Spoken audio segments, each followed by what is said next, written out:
සත්පුරුෂ පිළිතුරේ අපි මේ දවස්වල කතා කරන්නේ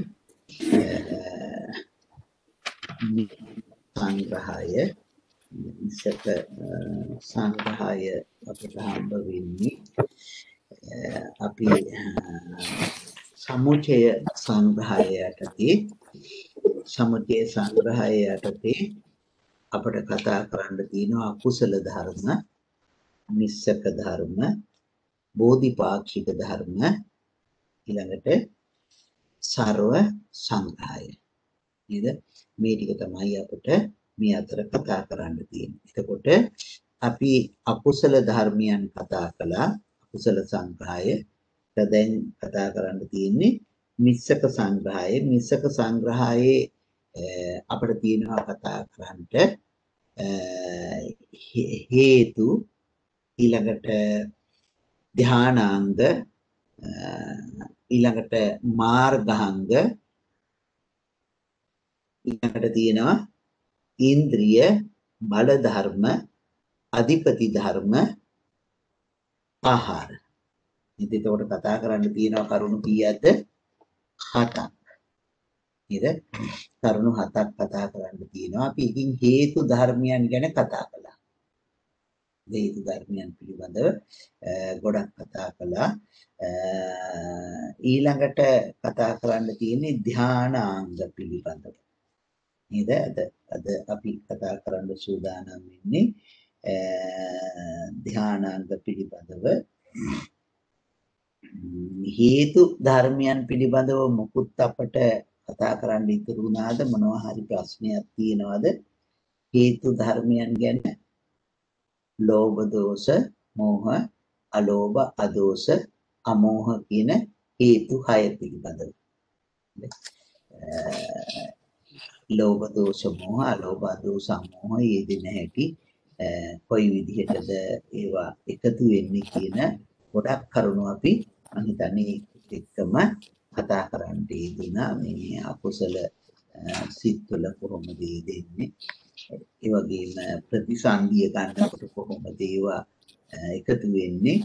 ආදී වශයෙන් ඒ ප්‍රතිසන්දීන් පිළිබඳවත් අපි මම හිතන්නේ ගොඩක් කරුණු කතා කළා. ඊළඟට තියෙන්නේ ධානාංග. ධානාංග අපි සාමාන්‍යයෙන් කතා කළේ විතක්ක විචාර පීති සුඛ ඒකාග්‍රතාව.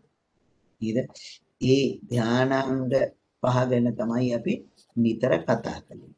ඉතින් ධාන කියන શબ્දයෙන් ධාන කියන શબ્දයෙන් මොකක්ද අඳුරන්නේ? ධාන කියන එක අපි විස්තර කරන්නේ කොහොමද? සමාධිය. අර්ථ දෙකක්. සමාධිය. නෑ. ධානාංග කියන ධාන කියන අර්ථයෙන් කියන්නේ අපි සාමාන්‍යයෙන් සමාධි කියලා කියනවා. ධාන කියලා කියනකොට ධාන මොනවද කියලා අහපුවම ප්‍රථම ධාන, ဒုတိ ය ධාන, තෘතිය ධාන, චතුර්ථ ධාන, පංචම ධාන කියලා කියනවා. ඉන් ධානයේ හැටියට කියනවා. නමුත් ධාන කියන වචනේ අර්ථය මොකක්ද? වචනාර්ථය ගත්තොත් අර්ථ දෙකක් තියෙනවා. එකක් අරමුණු උපනිච්ඡානයි කියලා කියනවා.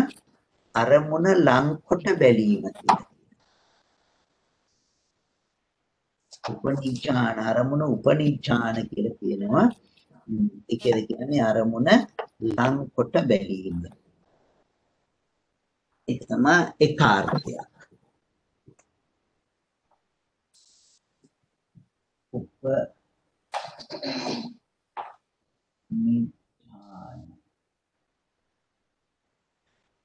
උපනිච්ඡාන අරමුණ උපනිච්ඡාන කියලා කියනවා. මේ ඒ කියලා කියන්නේ අරමුණ ලංකොට බැලීම. නේද? අරමුණ ලංකොට බැලීම අරමුණු උපනිච්ඡානය කියලා කියනවා. එහෙම නැත්නම් තව අර්ථයක් කියනවා. දවනවා කියන අර්ථයෙන් තව අර්ථයක් කියනවා.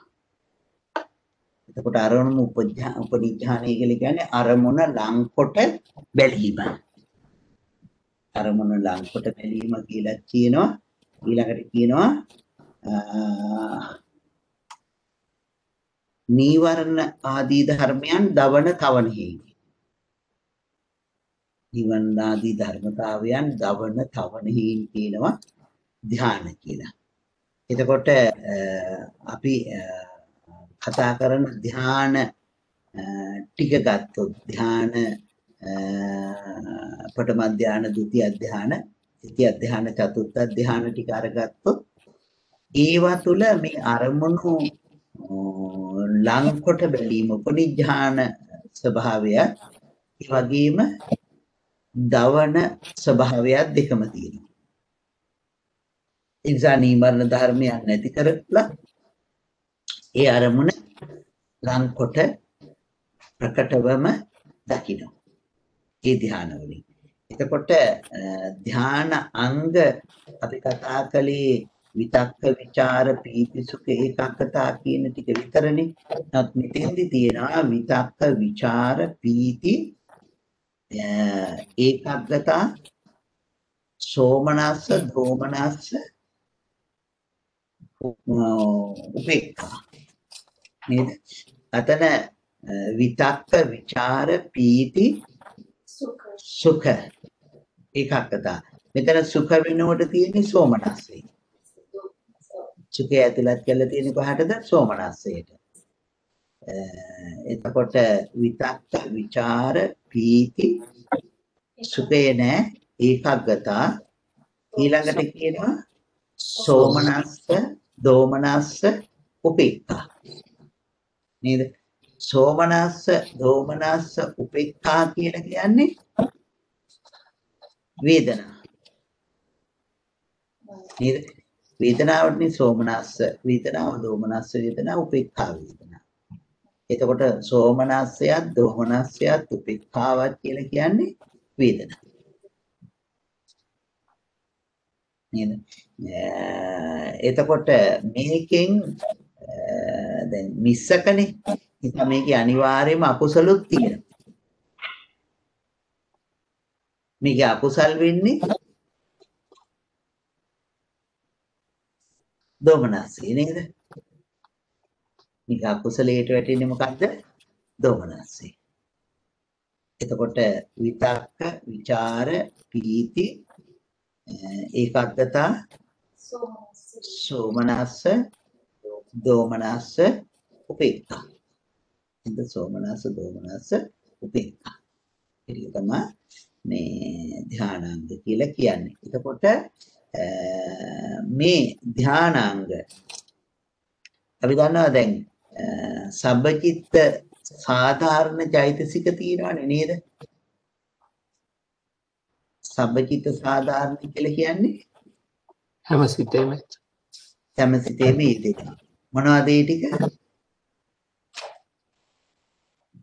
සමසිත තමයි යෙදෙනීව ගත්තොත් පස්ස වේදනා සංඥා පස්ස වේදනා සංඥා චේතනා ඒකාග්‍රතා ජීවිතේන්ද්‍රිය මනසිකාර. ඔව් ඒකාග්‍රතා ජීවිතේන්ද්‍රිය මනසිකාර. ඒ ටික තමයි මොනවද? සබ්බචිත්ත සාධාරණ. දැන් ඒකේ තියෙනවා ඒකාග්‍රතාවය නේද? එතකොට ඒකාග්‍රතාවයේ එහෙමනම් හැම හිතකම තියෙනවා. එහෙමනම් හැම හිතක්ම ධ්‍යාන සිතක්ද?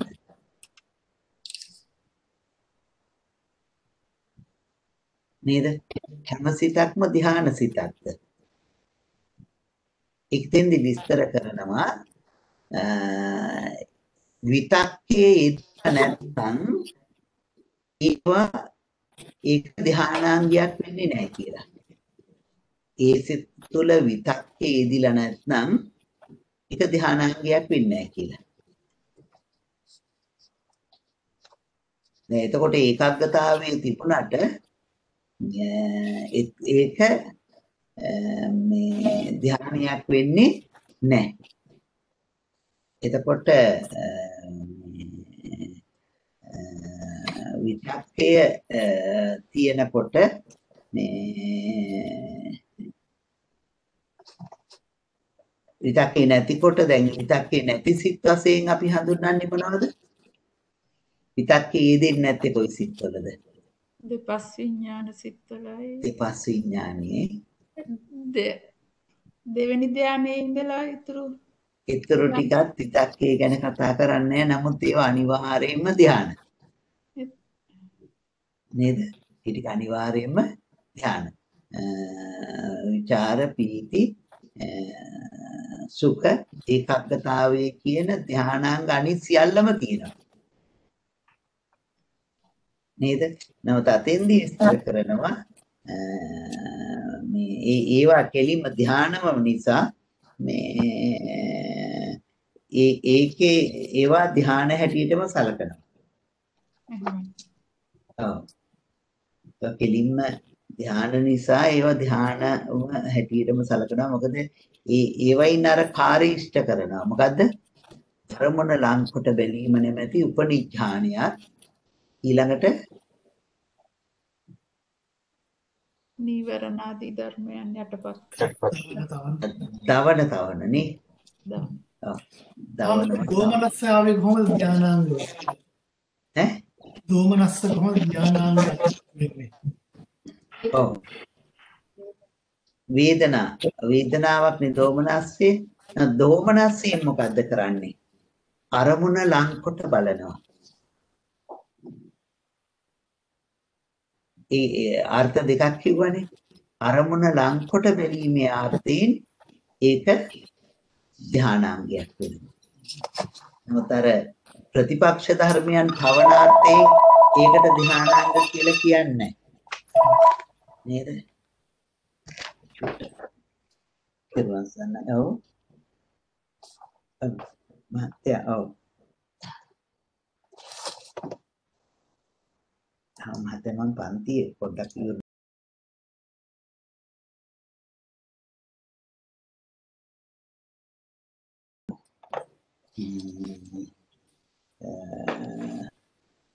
ධානාංග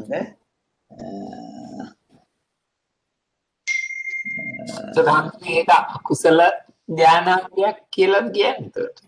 ඔව්. ඒක අකුසල ධානාංගයක්. ඒ කියන්නේ අරමුණ ලංකොට බැලීම. ඒ කියන්නේ දැන් ලෝභ ආරම්මණයට වැඩිය දේශාරම්මණය අපට හොඳට ප්‍රකටව පේනවනේ. නේද? ලෝභ ආරම්මණය අපි බොහොම වෙලාවට දකින්න ආදී දැඩි ලෝභයක් වෙනකොට තමයි අපි දකින්නේ නේද? දැන් අපට කෑම කනකොට කොයි වෙලාවකවත් මේ ලෝභය තියෙනවා කියලා තේරෙන්නේ නැහැ. නමුත් කෑම කන අතරතුර තරහක් ආවොත් ඒක තේරෙනවා නේද? ඒක ගැටෙන සිත දකින්න පුළුවන් වෙනවා. නිසා ඒක අරමුණ ලංකොට බැලීම ආර්ථයෙන් ධානයක් වෙනවා. දුරුනේ එතකොට හැම උඟ වෙලාවට හැම එකක්ම ධානාංගයක් වෙනවද? අපිට කොයි උඟ වෙලාවකට අරමුණක් තියෙනවනේ. හිතන්නේ මතන්නේ නැතුව කළා වුණත් අපි ඒ සුළු මොහොතකදී හැදිච්ච අරමුණක් හින්දානේ අපි දෙයක් කරන්නේ. අරමුණක් නැතුව කරන දෙයක් නැහැනේ අපි. ඔව්.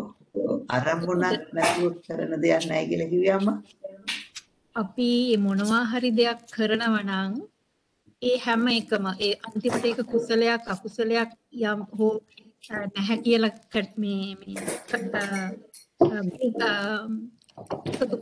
වෙන වෙනම කළත් වෙන් කළත් හැම එකටම අපිට අරමුණක් තියෙනවනේ. ඒ කියන්නේ අපිට හැම එකටම ධානයාංගයක් තියෙනවද කියලා තමයි බලන්නේ. ඔව්. දැන් එහෙම හිතනකොට බොහොම ඒවයි ධානාංග වෙන්න පුළුවන්. අරමුණ ලංකොට බලනවා නම් දැන් අරමුණ අපි අරමුණ ලංකොට ඒක දකිනවා නම් අම එතන ධානාංගයක් වෙනවාමයි. මම හිතන්නේ මට තේරෙන්නේ නැතුව ඇත්තේ මේ අරමුණ ලංකොට බලනවා කියන එක. අරමුණ ප්‍රකටව පෙනෙනවා කියන එක දැන් හිතන්නකෝ. අපි තරහ එනවා තරහ එන අරමුණ දකින්න දැන් සතුට තියෙනවා සතුට තියෙන එක දකිනවා කොයි වෙලෙත් ඒක මේ තරහක් වුණා කියලා තරහ කියලා තේරෙනවනේ නේ. ඒක තමයි ඒ අරමුණ ලංකොට ඒ කියන්නේ අරමුණ හරියට අපි තේරුම් ගන්නවනේ. ඔව්. එතකොට අරමුණ නිසිකොට දැකීම. ඔව්. ඒක අපි ගත්තේ නැත්තම් එතකොට ධානයංගයක් කියන එකේ තේරුම මොකක්ද හාමුදුරනේ? මං හිතන්නේ අපි මට පටලවිලා ඇත්තේ මේ ඒක. ධානාංග කියන එකේ තේරුම් දෙකක් තියෙනවා. එකක් කියනවා මොකද්ද නීවරණ ධර්මයන් දවන නිසා. දැන් අපි සරලවම අපි කතා කරන ධාන පහ තුල නීවරණයන් දවන ස්වභාවය තියෙනවනේ. නීවරණයෙන් හටපත් වෙනවා. අපි අර විතක්ක විචාර පීති සුඛ ඒකාග්‍රතාවයන්ගේ නීවරණ යටපත් වෙන හැටි එකිනෙක කතා කරනවනේ.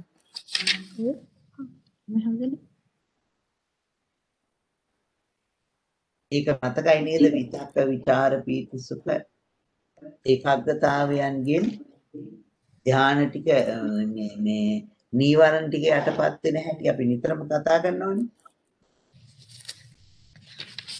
මතකද ඒක? එතකොට නීවරණ ධර්මයන් යටපත් කරන නිසා ධානාංග කියලා කියනවා. අරමුණ ලංකොට බලන අරමුණ ප්‍රකටව දකින්නකොට ඒකට ධානය ඒ කියන්නේ හාමුදුරනේ අපි හරියට සිහියෙන් දෙයක් කරනවා වගේ. කියන්නේ දැන් මේ කළ දේ අපි දකින්නවා දැක්කා වැරද්දක් කියලා දැක්කා හොඳ දෙයක් කියලා දැක්කා ඒ වගේ දෙයක්ද හාමුදුරනේ? ඔව් ඒ දැන් අපි සිත්වල අරමුණු කතා කළානේ අම්මා. මේ සිතට මේකයි අරමුණු වෙන්නේ. දැන් චක්කු විඥාණයට අරමුණු වෙන්නේ රූපේ. ඔව් ඒ ටික තේරෙනවා. සෝත විඥාණයට ශබ්ද. එහෙම අපි අරමුණු ගැන කතා කළානේ අපි. හැම හිතක්ම ගන්න අරමුණු ගැන කතා කළා නේද? ඔව්. ආරම්භන පාඩමේදී ඒ හිත ගන්න අරමුණ. එහෙමයි. ඒ ටික ඒ අරමුණ දැන් අපි අරමුණ කියලා කියනකොට අපට යමක් කිරීමේ අරමුණක් තියෙනවා. ඉගෙන ගැනීමේ අරමුණක් තියෙනවා. මේ විභාගයට අපි ඉගෙන ගන්නවා. එහෙම අරමුණක් තියෙනවනේ අම්මා. ඔව් එහෙමයි. ඒ අරමුණට වඩා වෙනස්නේ සිත ගන්න අරමුණ. ඊට වඩා බොහොම සියුම්මනේ අපි කතා කළේ. එහෙමයි. එතකොට ඒ අරමුණ ඉතා ලංකොට දකින්නකොට ඒකට කියනවා මේ වෙලාවේදී කියනවා ඒක අනංගයක් කියලා. එහෙමයි හම්බුනේ. එතකොටනේ ධාන අංගයක් කියන එක ධානයක් වෙන්න ඕන නෑ නේද? ධානයක් වෙන්න ඕනේ නෑ. ඒ අපි කතා කරන ධාන කියන එක ඒකාග්‍රතාවයේ බහුල කොට තියෙන එකක් නේ. ඒ කියන්නේ ධාන ඔක්කොම ධානාංග වෙනවා ඒ වුණාට ධානාංග ඔක්කොම ධාන වෙන්නේ නැහැ. ඔව්. ඔව්. ඒක නිසා ධානාංග 7ක් තියෙනවා. අපි කතා කරන්නේ ධානාංග 5යිනේ.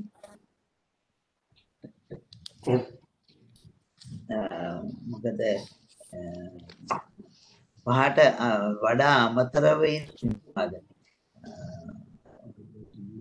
අපි කතා කරන්නේ විතක්ක විචාර පීති සුඛ ඒකාග්‍රතාව නේද?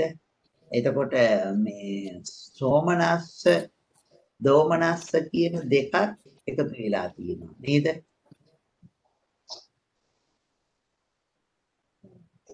උපේක්ඛා අපි කතා කරනවා නේද? විතක්ක විචාර පීති සුඛ ඒකාග්‍රතාව. උපේක්ඛා කතා කරන්නේ නැහැ නේ. ධානයේ අංගයක් හැටියට විතක්ක විචාර පීති සුඛ ඒකාග්‍රතාවයන් ගැන විතරයි ධානාංගයක් හැටියට ධානාංග හැටියට අපි කතා කරන්නේ. ධානවලම ධානාර්ථයෙන් කතා කරනකොට දැන් මෙතන ධානාංගී කතා කරනකොට ඒකට එකතු වෙනවා සෝමනස්ස දෝමනස්ස උපේක්ඛා කියන තුන. සෝමනස්සේ තුලට එනවා සුඛය. ඒ නිසා ඒවා ධානාංග කියලා කියනවා. ඇහෙනව නේද? එහෙනම් ඔව් ඔව්.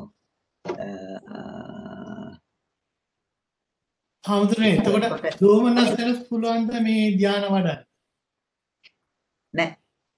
නෑ මහත්තයා. ඒ දෝමනස්යෙන් අපි කියන ධානයේ වැඩෙනකොට නීවරණ ධර්මයන් දවන්නේ නෑනේ.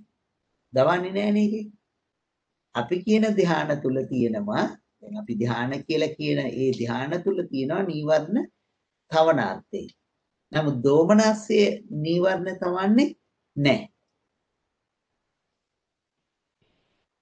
නීවරණ දෝමනස්සේ නීවරණ නැති කරන්නේ නීවරණයක්මනේ දෝමනස්සේ. කාමච්ඡන්ද ව්‍යාපාද. ඒක නිසා ඒක වෙන්නේ අරමුණ ලංකොට බලනවා. අරමුණ හොඳට දකිනවා. දැන් ද්වේෂ සහගත සිද්දක ගන්න අරමුණු තියෙනවනේ. ඒ අරමුණ ගැටෙන අරමුණ හොඳින් දකිනවා.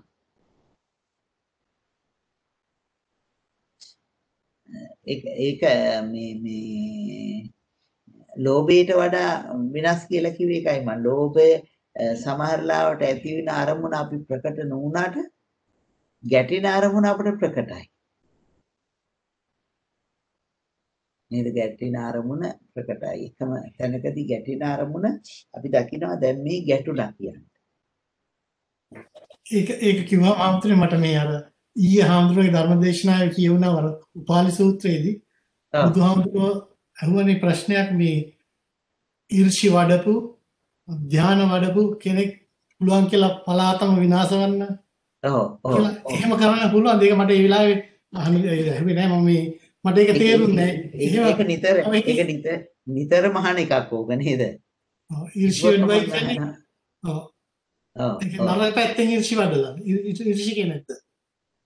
නෑ ඊර්ෂිවරුන්ට මං හිතන්නේ ඒක ධානයේ පිරිනවද කියන එක දැන් ඊර්ෂිවරුන්ගේ තරහ කියන සිතවිල්ල આવොත් මේක වෙන්න ඕනේ නේද? ඔව්.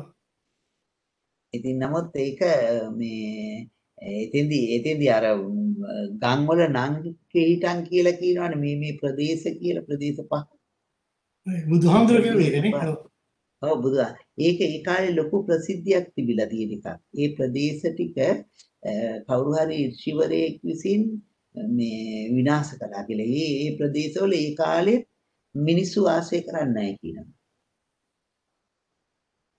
නේද? ඒ කියන්නේ ඒ අය දැන් ඒක තමයි ධානයත් එක්ක ඒකේ බලයෙන් යාට ඒ දේ කරන්න පුළුවන්. නේද? ඒකේ බලයක් ඒ විදිහටම තියෙනවා. ඒ කියන්නේ සාප කරනවා වගේ. ඔව් දැන් සමහර වෙලාවට දැන් හිතන්නකෝ ගින්නක් ඇති කරවන්න පුළුවන්. ඔව්. නේද? දැන් තරහක් නැතුව ගින්නක් ඇති කරවන්න පුළුවන් නේ. ගිනි මාවන්න පුළුවන් නේ. ඔව්. ඒ මාවපු ගින්නට විනාශ වෙන්න පුළුවන්. අමරිකයේ තේජෝ කසිනේ වඩලා නේද? තේජෝ කසිනේ වඩලා තියෙනවා නම් එයාට ඒ ඉස්වරේකට පුළුවන් ගින්දර ඇති කරන්න. ඒක නිසා ඒ පළාතක් විනාශ කරලා දමන්න පුළුවන්.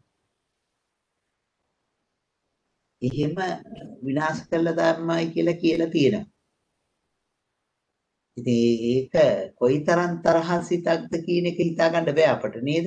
අපි කියන්නේ නීවරණ ආපු ගමන් මේ ප්‍රබල නීවරණයට ආපු ගමන් ධානය පිරිනවයි කියලානේ. ඔව්. මම හිතන්නේ ඒ විදිහට විනාශ කරපු තැන් ඇති. ඒ කියන්නේ ගින්දර මවලා මවපුවම ඇවිල්ලා යනවනේ ඔක්කොම. විනාශ වෙනවා. ඒ විනාශ කළා කියලා තමයි කියන්නේ ඒ ප්‍රදේශ ටික. ඉතින් ඒක මම හිතන්නේ ඒ කාලේ ගොඩාක් ප්‍රසිද්ධව තිබුණ එකක්. මේ උපාලි ගෘහපතිතුමත් ඒක ප්‍රකටව දන්න එකක්. එයාත් ඒක කියනවා ඒක මම දන්නවා මම අහලා තියෙනවායි කියලා. නැස්තලයි කියන. ඔක ගොඩක් වෙලාවට සූත්‍රය කිව්වොත් ඔය කරුණ කිව්වොත් මේ අහනවා ඔක ගොඩක්. ඒක තමයි හේතුව. මොකද තද මේකක් නැතුව ඒගොල්ලන්ට මැවීමේ හැකියාව තියෙනවා. එහෙම කරන්න පුළුවන්කම තියෙනවා. දැන් අර මේක විලාවකදී අර අපි මේ හාමුදුරුවෝ ගැන කතා කරනකොට තියෙන්නේ මවන්න පුළුවන් ඒව ගැන කතා කරනකොට රහතන් වහන්සේ නමක් කියලා අවුරුදු 60ක් තිස්සේ හිතාගෙන ඉන්න හාමුදුරුවෝ ඇතෙක් මවනවනේ සුදු ඇතෙක්. ඊට පස්සේ ඒ හාමුදුරන්ටම කියනවානේ මේ සුදු ඇතා හොඬවැල කටේ දාගෙන බොහොම දරුණු ලෙස ගහන්න පන්නනවා එවනම මවන්නයි කියලා. එතකොටත් එහෙම මවනවා. ඒ කියන්නේ එහෙම මවන්නත් පුළුවන්. ඒ මවනකොට ඒකටමනේ බය වෙන්නේ හාමුදුරුවෝ. තමන් මවපුවම ඒකට බය වෙනවා. ඒ බය වුණ නිසා තමයි අනික් හාමුදුරුවෝ අහන්නේ ස්වාමීන් වහන්සේ මේ රහතන් වහන්සේලාට බය තියනවාද කියලා. එතකොට තමයි හාමුදුරුවෝ තේරුම් ගන්නේ මං එහෙමනම් රහත් වෙලා නැහැ කියලා. එහෙම මැවීමේ හැකියාවක් තියෙනවනේ. ඒකටම පරිණාමයේම ගින්දර ජලය ඒවා මවන්න පුළුවන්කම තියෙනවා. ඒවයින් විනාශ වෙලා යනවා.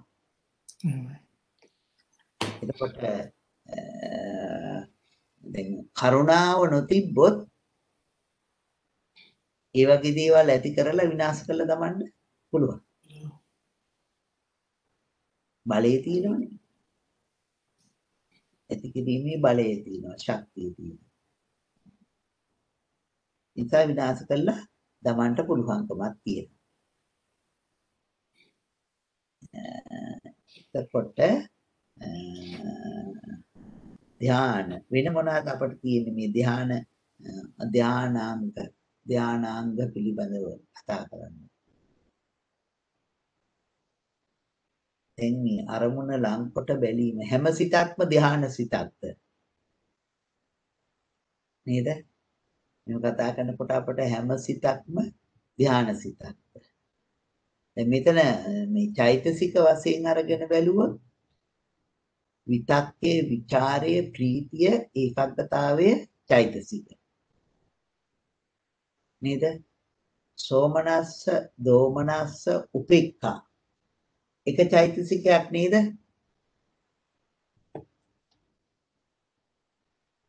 නේද? එක චෛතසිකයක් කියලා දකින්න පුළුවන්ද?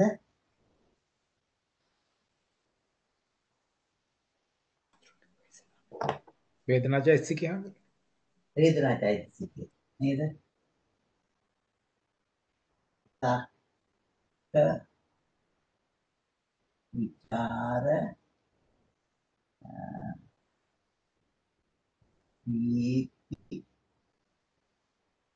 විචාර විචාර ප්‍රීති නේ ඊට පස්සේ මොකද්ද? සෝමනස්ස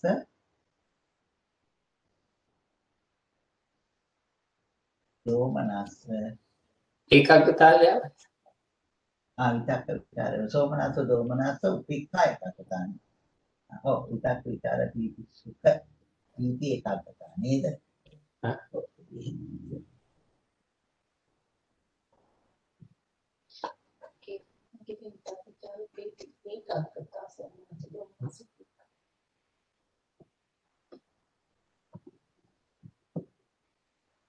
විතක්කතා සෝමනස්ස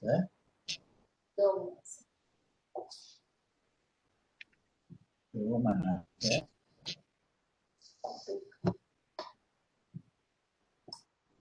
උපේක්ඛා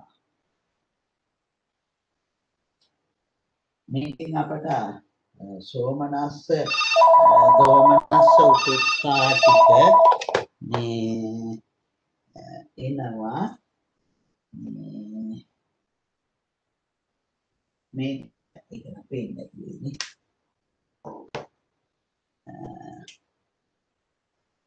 මේ ටිකේ එනවා වේදනා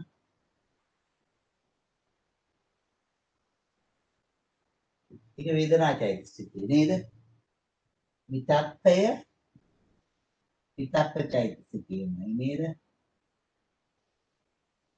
විචාරය විචාර චෛතසිකයමයි ප්‍රීතිය ප්‍රීති චෛතසිකය ඒකාග්‍රතාවය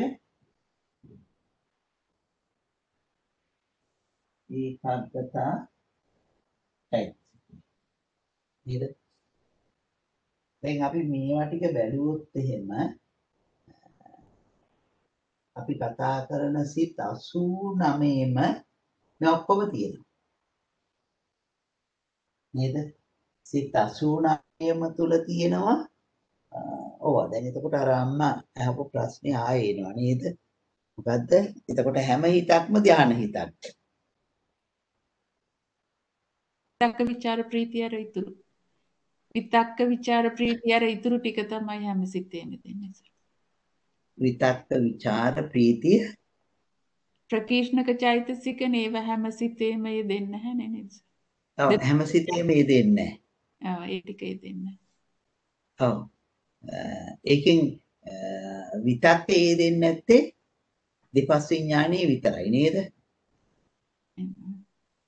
ඔව් ඒ විතක්ක ਵਿਚාර දෙක මේ විදිහයි නේද ප්‍රීතිය ප්‍රීතියේ දෙන්න සෝමනස්සහගත සිතක් වෙන්න ඕනේ නේද එතකොට මේකේ ඊළඟ එකක් තමයි මොකද්ද ਵਿਚාරය තිබුණොත් තමයි ඒක ධානයක් වෙන්න සුදුසු වෙන්නේ නේ විතක්කේ තිබුණොත් ඒක ධානයක් වෙන්න සුදුසු වෙනවා විතක්කේ නොයේදී තිබුණා නම් ඒක ධානයක් වෙන්න සුදුසු වෙන්නේ නැහැ නේද ඒක ධානයක් වෙන්න සුදුසු වෙන්නේ නැහැ එතකොට ධාන එතකොට ඒ දෙපස් විඥාන සිත් ටික ඇරුණාම අකුසල් සිත් ටිකේ අරමුණ ලංකොට බැලීමාර්ථයෙන් ධාන වෙනවා නේද අරමුණ ලංකොට බැලීමාර්ථයෙන් ධාන වෙනවා විශේෂයෙන් ධාන ටික තමයි දවන තවන දෙකම තියෙන එක තමයි මේ දවන අරමුණ ලංකොට බැලීම කියන දෙකම තියෙන ටික තියෙන මොකේද ධාන සිත්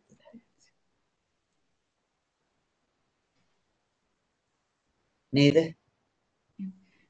ඒ කියන්නේ සාහනහංශ දැන් අර දෙපස් විඥාන බැලුවොත් එතන අරමුණට යන්න අවශ්‍යතාවයක් නැහැනේ රූපයකට ඇහැ ගැටුනොත් එතන සිතක් ඇති වෙනවනේ නේද එතන හිත පහළ වෙන අරමුණට යෑමක් අවශ්‍ය නැති අරමුණ කරා යන්න අවශ්‍යතාවයක් නැති නිසාද සනස එතන එතකොට අරමුණ කරා යනවා දැන් ඇත්තටම අරමුණ කරා ගමන් කරවන්නේ ආවචනිකින් නේද අනේවා අනිත්‍යව අරමුණ තුල තියෙනවනේ ධානාංගයක් එතන අරමුණ ලං මක් එතන අවශ්‍ය වෙන්නේ නැහැ දෙපස් විඥානේ කොහොමත් හිත පහළ වෙනවා අරමුණේ ගැටුණා ඔව් අරමුණේ ගැටුණොත් දැක්කා කියන සිත පහළ වෙනවා ඔව් එතකොට ඒකේ විතක්කේ නැති නිසා ඒ කියන්නේ නැවත නැවත ඒ තුල යොදවන්නේ නැති නිසා මේ ඒක ධානයක් වෙන්නේ නැහැ. එහෙමයි. ඉතින් අපි සාමාන්‍යයෙන් කතා කරනකොට කතා කරන්නේ විඥාන සිත් 10 බොහොම දුබල සිත් හැටියටනේ. විඥාන සිද්ධාය බොහොම දුබල සිද්ධ හැටියට අපි කතා කරන්නේ.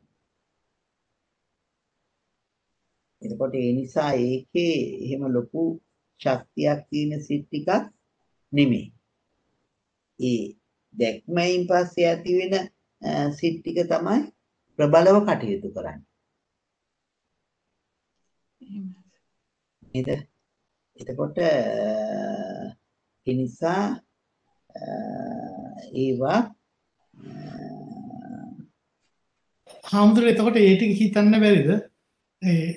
ඒවා ඇති වෙන්නේ ඒක විපාක සිත් නේ ඔබ දෙපස් විඥානේ. එතකොට Tamanට ඒක විපාකයක් හැටියට ලබන්නේ. ඉතින් මම ඒක බැලුවත් නැතත් ඒක මට ලැබෙනවා.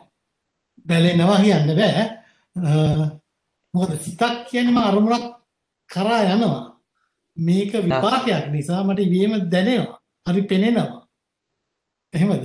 මම දන්නේ මට හිතනවා. ඉබේම පෙර කරපු පවක් නිසා තමයි මම ඒවා දකින්නේ පෙනෙන්නේ. දැන් මට පින් තියෙනවා නම් හොඳ ඒවා පේනවා.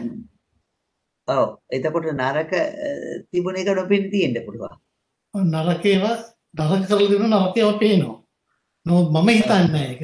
මගේ පැත්තෙන් මම විතර්කයක් ගන්නෑ බලන්නේ.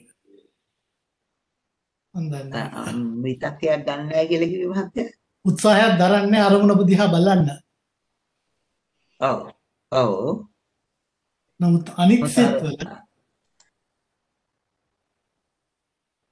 විතක්කයක් තියෙනවා මට. මම තේරුම් ගන්න එක මම ඉස්සෙල්ලා හිතුවා ඒක මට තේරෙන්නේ නැහැ. ඔය විතක්ක ਵਿਚාර අධිමොක්ක තුනම නැහැ එතන. ඒකට ධානයක් කියන්නේ හම්දුන්නේ යම් විදියකින් අපි අපි මයින්ඩ් එක තේරුම් අරගෙන ඉන්නවා දෙයක් වුණාම මේක මේකයි කියලා නිතර ඒක දකින්න තේරෙන්න. එහෙම නැත්නම් අපි ඔය කරන්නම් දේවල් කරගෙන යනවා නැතුව හොඳින් ඒ කියන්නේ අපි මේ අර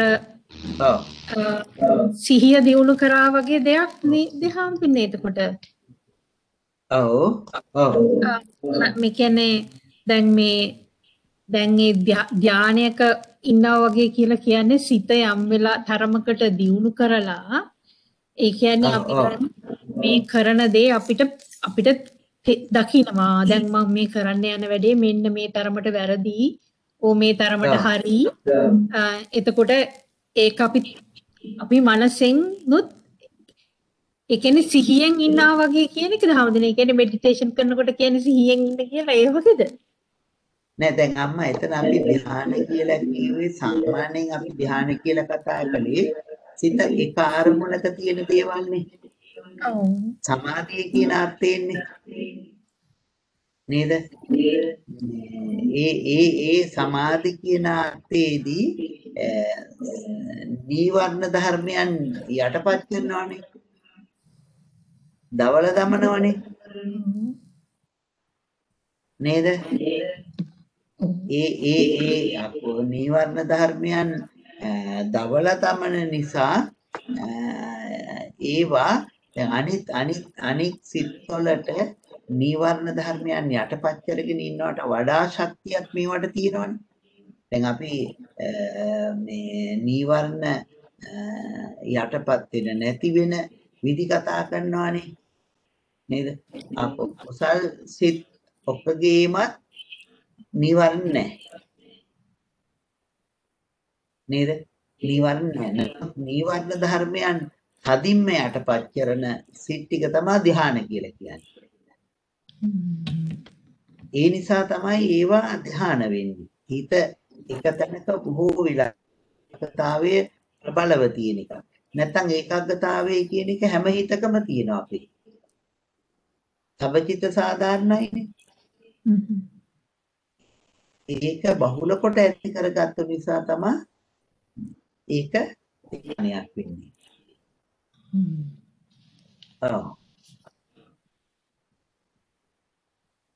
පුරුදු කිරීම තමයි එතකොට නේ හැමදෙන්නේ මේක. ඔව්.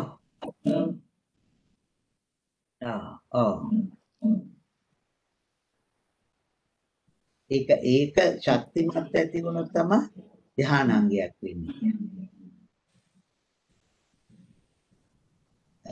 එතකොට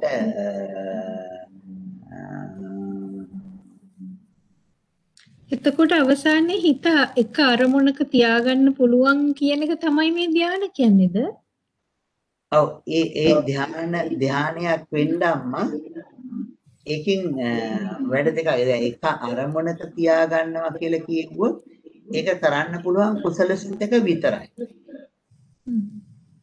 අකුසල සිතක එක අරමුණක තියාගෙන ඉන්න පුළුවන්කම නැහැ. අකුසල ඇයි? අකුසල සිතේ උද්දච්චේදිනවම. අකුසල සිතේ උද්දච්චේදිනකොට ඒ සිත සංසුන් සිතක් නෙවෙයි. ඒකාග්‍රතාවයේ තිබුණට ඒ සිතේ උද්දච්චේ තියෙනවා. ඒක සංසුන් වෙන්නේ නැහැ. නිසා අකුසල් සිත්වල එහෙම සංසුන් නොවුනට දෝමනස්සය තුලදී දෝමනස්සය අරමුණ හොඳින් දකින්න පුළුවන්කමක් තියෙනවා. ලංකොට දකින්න පුළුවන්කමක් තියෙනවා. ඒ නිසා දෝමනස්සය මේ ධානයක් කියලා කියනවා. ධාන අංගයක්ද ධාන අංගයක්.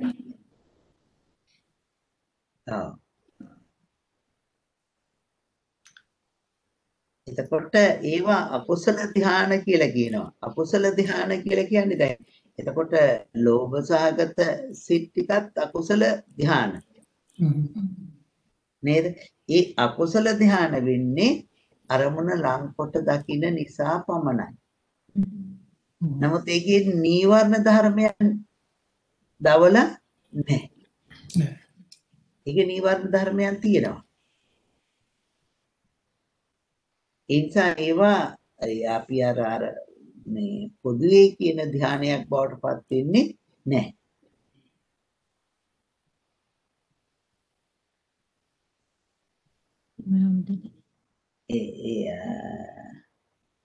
ඒකේ අර අපි ධාන කියලා කියනකොට මේ කාරණා දෙකම ඉෂ්ට වෙන්න ඕනේ.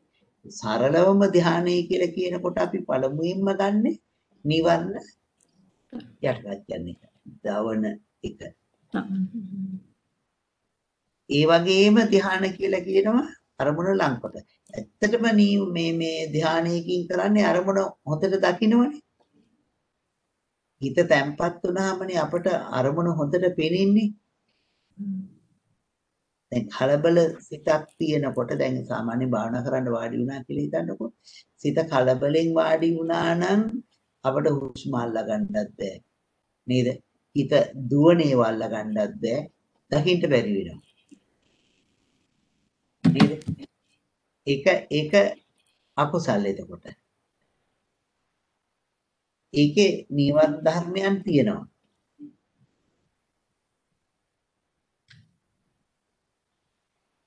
එතකොට තේරුණාද? තාම ප්‍රශ්නයක් තියෙනවා නේද?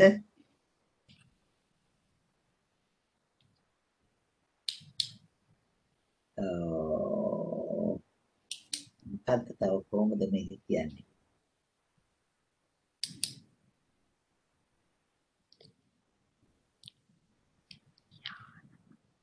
විපාක ක්‍රියා සිත්වලත් විතක්කය තියෙනකොට ඒවත් ධානාංග වෙනවා.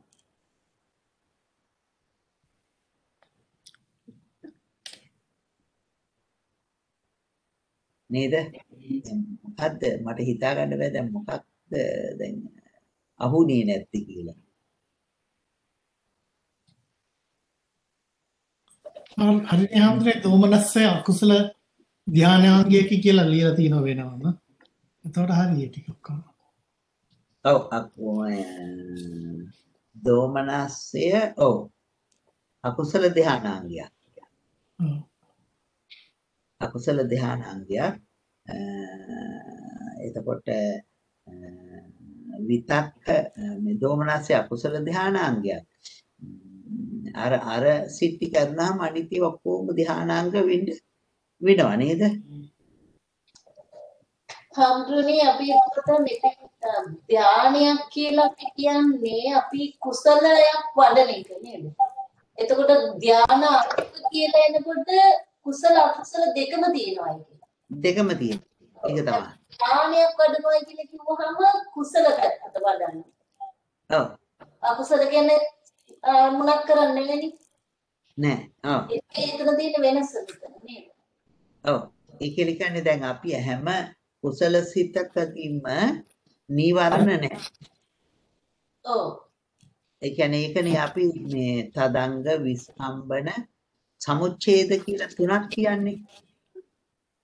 නීවරණ ධර්ම යටපත් කිරීම ගැන කියනකොට කියනවා තදංග විස්කම්බන සමුච්ඡේද කියලා. නේද? මතකයි මේ වචන තුන. තදංග වශයෙන් යටපත් වෙන්නේ සාමාන්‍ය කුසල සිතක් ඇති වෙනකොට. සාමාන්‍ය කුසල සිතක් කියලා කියන්නේ අපි කාම සෝබන කුසල සිත් 8 තුලදී ඇති වෙන්නේ තදංග වශයෙන්. නේද? ඒකදී හරි ඉක්මනට ආපහු ඇති වෙන්න පුළුවන් මේ නීවරණයක්. දැන් මෙහෙම හිතමුකෝ කවුරු හරි දැන් අපි යම් කෙනෙක් මල් පූජා කරනවා. මල් පූජා කරන්න අරගෙන යනවා. කවුරු හරි ඇඟේ හැප්පෙනවා. හැප්පුණ ගමන් අපිට තරහක් එන්න පුළුවන් නේ. ඒතකොට හරි ඉක්මනට අර කුසල සිත කඩාලා නීවරණයකට ගොඩ වෙන්න පුළුවන්. ධාන සිතක් එනකොට ඒ ධාන සිත විස්කම්බන වශයෙන් නීවරණ ටික යටපත් කරලා දමනවා. නීවරණ ලේසියෙන් ඒ සිතට එන්නේ නැහැ. නේද? පංචම ධානයේම දියුණු කරලා ගත්තු අරූපාවචර සිත් ටික තුල ලේසියකට එන්නේ නැති නිසා ඒව ආනිච්ඡාවි සංකාර කියලා කියනවනේ. ලේසියෙන් අකුසල මේ සිතක් ඉන්නේ නැහැ. එතකොට අර අපි ධාන වශයෙන් වඩලා ගත්තු සිත්වල තියෙන්නේ ඇත්තටම මේ විස්කම්බන වශයෙන් යටපත් කළා ආය ආපහු නොයන විදිහට හදාගත්තු එක. ඒ විස්කම්බන වශයෙන් යටපත් කළ නීවරණ යටපත් කළා දාපු නිසා තමයි ධාන කියලා කියන්නේ. මේකේ ධාන කියන එකට අර්ථ දෙකක් කියවෙන නිසා තමයි අපිට මේ ප්‍රශ්නෙට කියන්නේ. ඒ නිසා තමයි මේ අකුසලේවයි අනිත් කොමේවයි ධාන අංග කියලා කියන්නේ.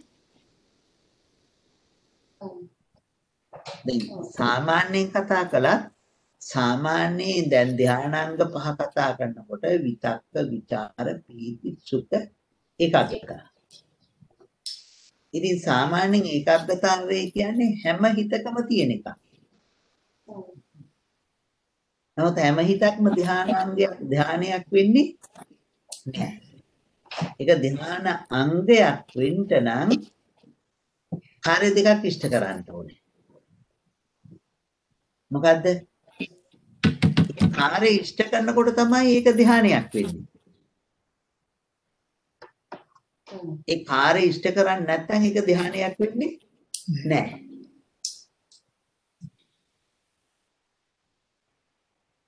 නේද?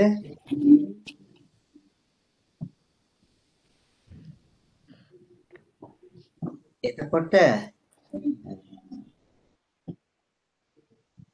ධානයක් එන්න නම් එහෙම වෙන්න ඕනේ.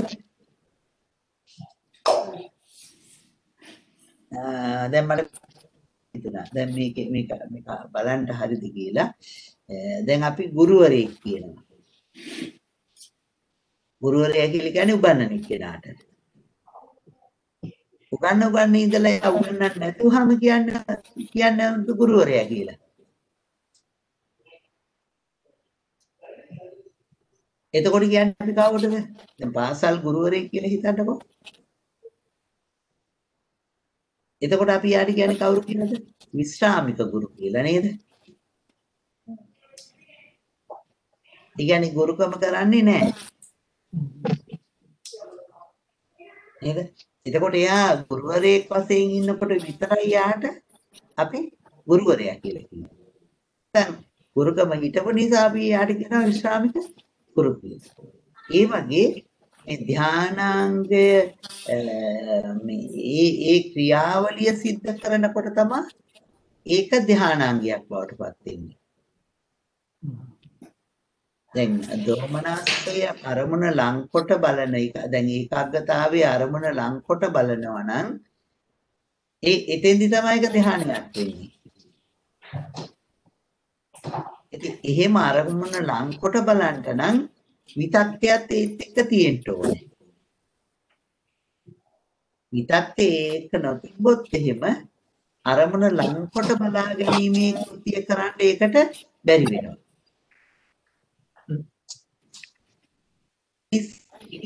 විතක්කේ නැති ඒකාවේ තියෙන සිත්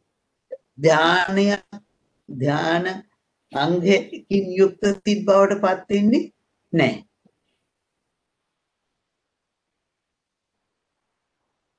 තේරුණාද?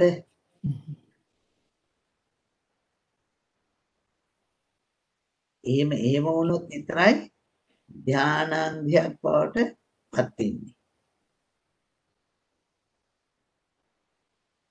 ඒ ධානාංගයක් වෙන්න නම් මොකද කරලා තියෙන්න ඕන? ඒක අරමුණ ලංකොට බලන්න ඕනේ. එහෙම නැත්තම් මේවල් ධර්මයන් දවලා තියෙන්න ඕනේ. නේද? දැන් අනිත් පැත්තේ හිතුවොත් එහෙම දැන් අපි හිතන්නකෝ මේ අපිට ආචාර්ය උපාධියක් තියෙනවා. ආචාර්ය උපාධිය තියෙන හැම කෙනෙක්ම ගුරුවරයෙක් නෙවෙයි මේ විශ්වවිද්‍යාලෙක උගන්වන්නේ නේද? යා ඒ කෘතිය කරනකොට විතරයි ඒ කෘතියකින් කරනවා නම් තමයි ඒ ධානාංගයක් කියලා වෙන්නේ. තේරුණාද?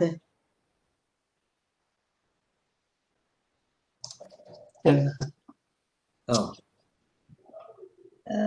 මොකොත් තව ප්‍රශ්න ඇති වෙනවද? අපි කතා කරගෙන ගියාම ප්‍රශ්න මේ තියෙනවා නම් කතා නොකර ඉන්න එපා. නේද? අපි තව හිතමු ක්‍රම මොකද්ද මේක තියෙන්නේ කියලා.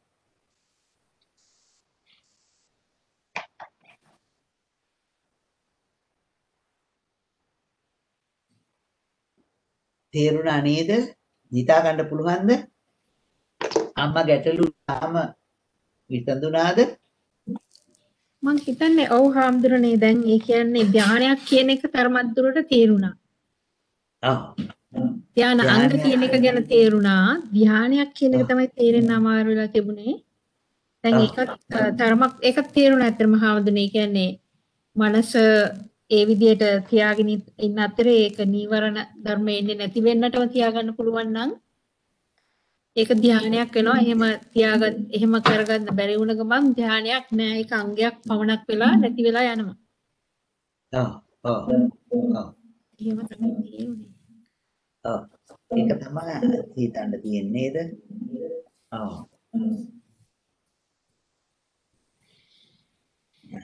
ඔව්. ඒ ධ්‍යාන නේද? අපි තව මොනවා හරි කොයි වෙලාවෙ හරි මතුවුණොත් අපි ඒවා කතා කරමු. මේ වෙලාවෙ හරි එහෙම ප්‍රශ්නයක් මතුවුණොත් ලියලවත් තියන්න. මතක ගන්නවනේ ප්‍රශ්නේ. නේද? සාමාන්‍ය සමහර ලාවට එහෙම හිතනකොට ප්‍රශ්න වෙනවා. ඊට පස්සේ ආයේ මේ අහන වෙලාව වෙනකොට ඕක අමතක වෙලා යනවා. එහෙම තියෙනවා නම් ලියලවත් තියන්න. මොකද ඒ ප්‍රශ්නය මේ සමාජලාවට අනික් කෙනෙකුට ප්‍රශ්නයක් නොවී තිබ්බට ඒ අයට ධර්ම කරුණු ගොඩක් තේරුම් ගන්නට හේතු වෙනවා. ඒකයි මම ප්‍රශ්න ඒක තමයි හැමදෙන්නේ මේ ධාන වඩනවා කියලා මේ කතා කෙරුවට වචනෙන් තේරෙන්නව නැතුව හිටියේ ටිකක් තේරෙන්න හදන්නේ දැන්. ඔව්. ඒවා නීවරණ යටපත් කරන්නටම ඕනේ. දවන්න ඕනේ. නේද? එතකොට තමයි ඒක ධ්‍යානයක් බවට පත් වෙන්නේ. එතකොට ධ්‍යාන නේද? ඊළඟට තියෙන්නේ මේක නේද? ඒකෙත් ඒ වගේම ප්‍රශ්න මතුවෙනවා. නේද? මොකද අපි මාර්ගාංග කියලා හිතාගෙන ඉන්නේ නිවනට යන මාර්ගය. මේ මාර්ගාංග ටික ගැන තමයි අපි විතර කතා කරන්නේ.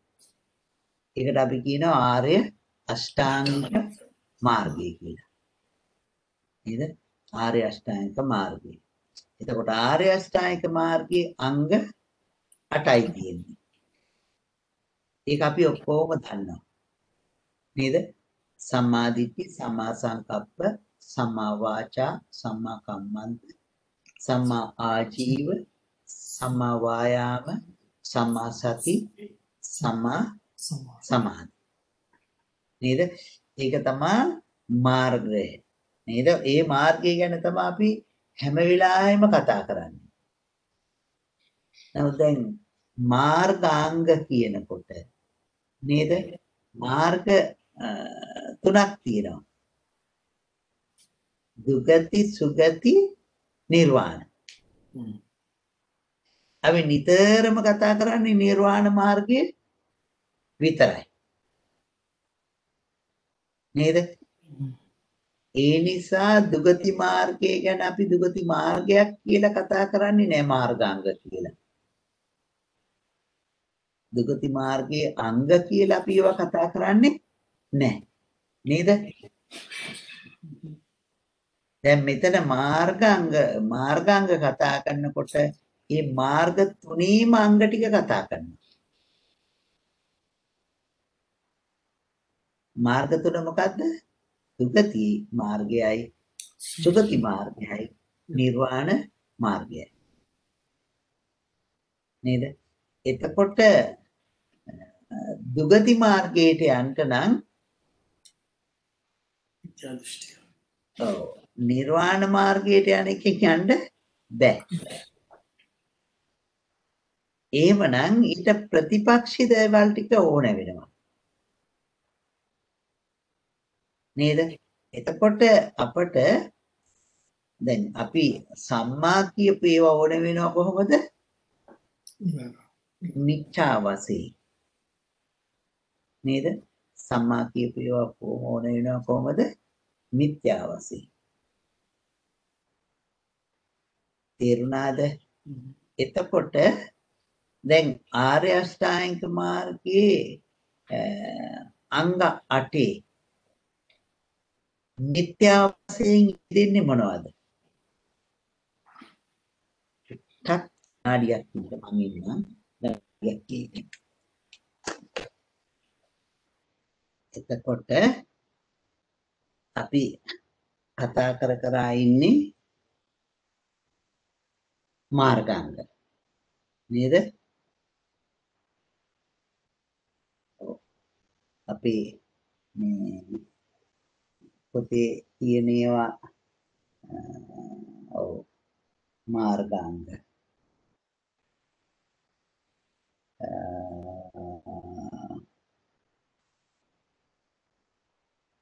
මාර්ගාංග වල කතා කරනකොට එතකොට අපිට තියෙනවා දුගතියට යන්න නම් මොනවද වෙන්න ඕනේ? අකුසල වෙන්න ඕනේ. නේද? දුගතියට යන්න නම් අකුසල් වෙන්න ඕනේ. එතකොට මේ අකුසල මාර්ගයන්ට යෙදෙන්නේ සම්මා දිට්ඨියට විරුද්ධ එක මිත්‍යා දෘෂ්ටිය. උදාහරණ මිත්‍යා දෘෂ්ටිය එහෙමයි කියන්නේ. එතකොට සම්මා සංකප්පයට විරුද්ධ නේද? සම්මා සංකප්පය කියලා කිව්වේ මොකද්ද? අව්‍යාපාද, අවිහිංසා, නෙක්ඛම්ම. විරුද්ධ තුන ව්‍යාපාද හිංසා ලෝභ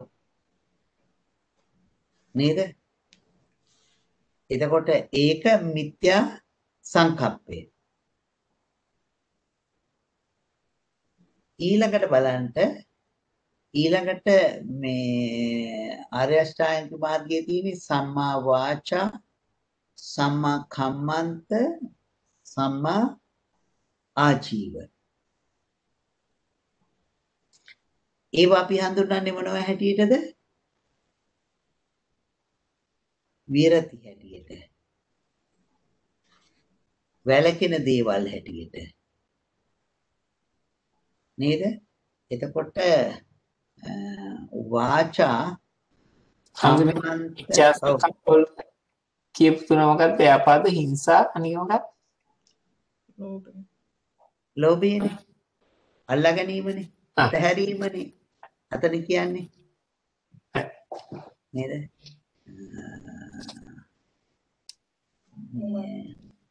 මිච්ඡා ඔව්. අතහැරීමනේ එතන කියන්නේ. අතහැරීමට අනිත් පැත්ත තමයි අල්ලා ගැනීම. නිකම්. ඔව්.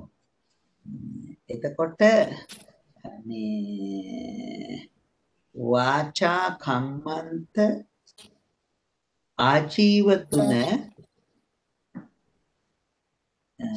ඒකට ඇතුළත් කළා නැහැ. නේද? මිච්ඡායවයි මාර්ගාංග වල හැටියට.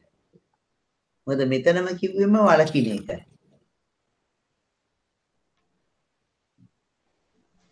නේද? සම්මා දිට්ඨිය මේකද කිව්වේ වලකින එකමයි. එතකොට ඊළඟට සම්මා වායාම මිච්ඡා වායාමයකුත් තියෙනවා. මිච්ඡා වායාමයක් තියෙනවා කියන්නේ අකුසලයක් කරන්න ඒකේ වීර්යයක් තියෙනවා. නේද? ඊළඟට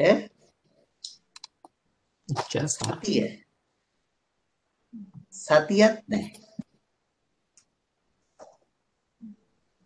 මොකද සතිය කියන එකට විරුද්ධ එකක් තියෙන්නේ සතිය නැතිකමනේ.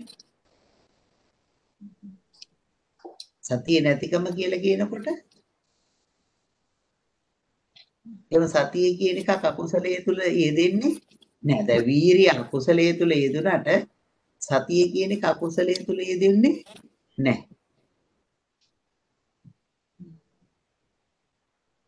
ඉතින් සතිය කියන එක අකුසලයේ තුල යෙදෙන්නේ නෑ. මිච්ඡා සමාධි කියනකොට ඒකාග්‍රතාවයේ එතන තියෙන නිසා මොන දැන් අපිට සමාධිය කියන එකත් මිච්ඡා වශයෙන් ගන්නව නේද? නමුත් අරක තුල තියෙන එක නිසා මේ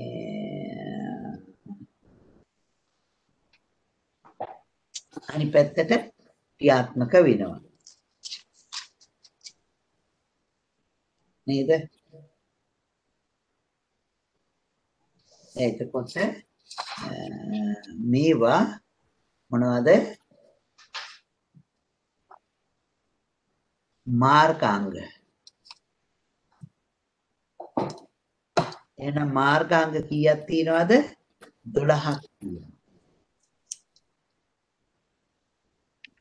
මිත්‍යා දිට්ඨි, මිත්‍යා සංකප්ප, මිත්‍යා වායාම, මිත්‍යා සමාධි කියන ඒවා මොනවද? දුගති මාර්ග. දුගති මාර්ග. දුගති මාර්ග. නේද? දුගති මාර්ගය. ඒවා සුගති මාර්ගයට අයිති වෙන්නේ. එතකොට සුගති මාර්ගයට දැන් නිර්වාණ මාර්ගයට යන ටිකම තමයි යන්න තියෙන්නේ නේද?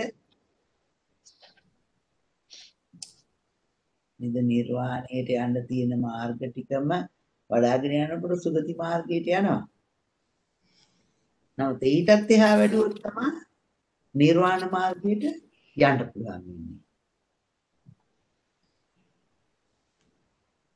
නේද? ඒ නිසා ලෝකෝත්තර ලෝකෝත්තර වශයෙන් ගත්තු මාර්ගාංග ටික තියෙනවනේ. ඒත් මේ ටිකම තමයි. නමුත් ඒවා මොකටද වෙන්නේ? ලෝකෝත්තර මතට. නේද? එතකොට දුගති මාර්ගාංග ටිකෙන් අපි ඔබ හැට අරගෙන යන්නේ දුගති. සතර අපායට. සුගති මාර්ගාංග ටිකෙන් මනුෂ්‍ය ලෝක, දිව්‍ය ලෝක, බ්‍රහ්ම ලෝක. බ්‍රහ්ම ලෝක ටික. ඒවෙන් තමයි අපි සුගති මාර්ගාංග වලට අරගෙන යන්නේ නේද? කින්සන්නස මොන හරි අකුසලයක් වෙනවා නම් ඒ සිද්ධ වෙනකොට මේ මාර්ගාංග යෙදෙනවා කියන එක. ඔව්. ඒක ඒ මාර්ගාංග කියලා කියන්නේ අකුසල මාර්ගාංග ටික යෙදෙනවා. අකුසල මාර්ගාංග ටික. ඔව්. අකුසලයක් වෙනකොට ඒ මාර්ගයට ගෙනියන ටික සිද්ධ වෙනවා. නේද? එතකොට නිවනට යන මාර්ගාංග ටික ආරෂ්ඨාංග මාර්ගය. ආර්ය අෂ්ටාංගික මාර්ගය. එතකොට ඒක ඒ ආර්ය අෂ්ටාංගික මාර්ගයෙන් කළා තියන්නේ කොහටද? නිවනට මාර්ගෙන් යන්නේ. දීකම තමයි සුගති මාර්ගාංගයක් වෙන්නේ. නේද? නැත්නම් සුගති මාර්ගය කියලා වෙනම එකකුත් නෑ නේද? ඒ මාර්ගයේම තමයි මේ මාර්ගයේ අංග. මේ මාර්ගයේ තව ඉදිරියට නිවැරදිව වඩා ගත්තොත් තමයි නිර්වාණයට යන්නේ. එතකොට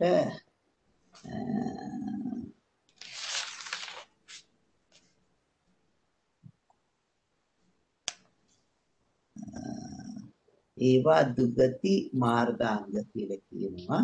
එතකොට දුගති මාර්ගාංගයන් නැති කර ගන්නට වෙන්නේ අර අකුසල සිත් 12 තුලින්. නේද? ඒ දුගතියට යන්න වෙන්නේ අකුසල සිත් 12 තුලින්. ඒවා සිද්ධ කරන්නේ අපි ප්‍රාණඝාත, දත්තාදාන, කාමීච්ඡාචාර, මුසාවාද, විසුනා වාච, පරුසා වාච, සම්පප්පලාප ආදී මේ මාර්ග තුල ඒ ක්‍රියාවලියන් සිද්ධ කරලා නේද? ඒ ක්‍රියාවලියන් සිද්ධ කරගන්නට යාට උපකාරී වෙන්නේ මොනවද? ඊවා තමයි මේ මාර්ගයේ අංග. මේ මාර්ගයේ අංග සම්මාදිට්ඨියට ආවනම් එයා සත්තු මරණවා කියන එකෙන් අයින් වෙනවා. නේද? එතකොට එයා ඉන්නේ සුගති මාර්ගයේ. එහෙම නැති වුණොත් එයා දුගති මාර්ගයේ. නේද? තේරුණාද?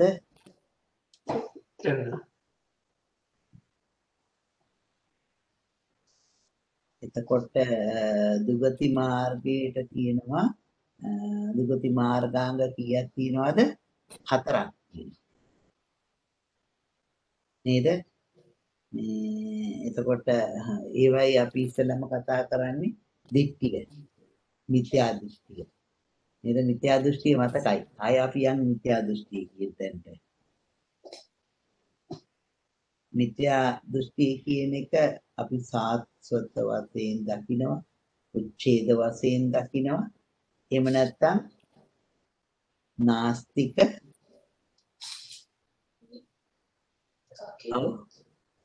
අකිරිය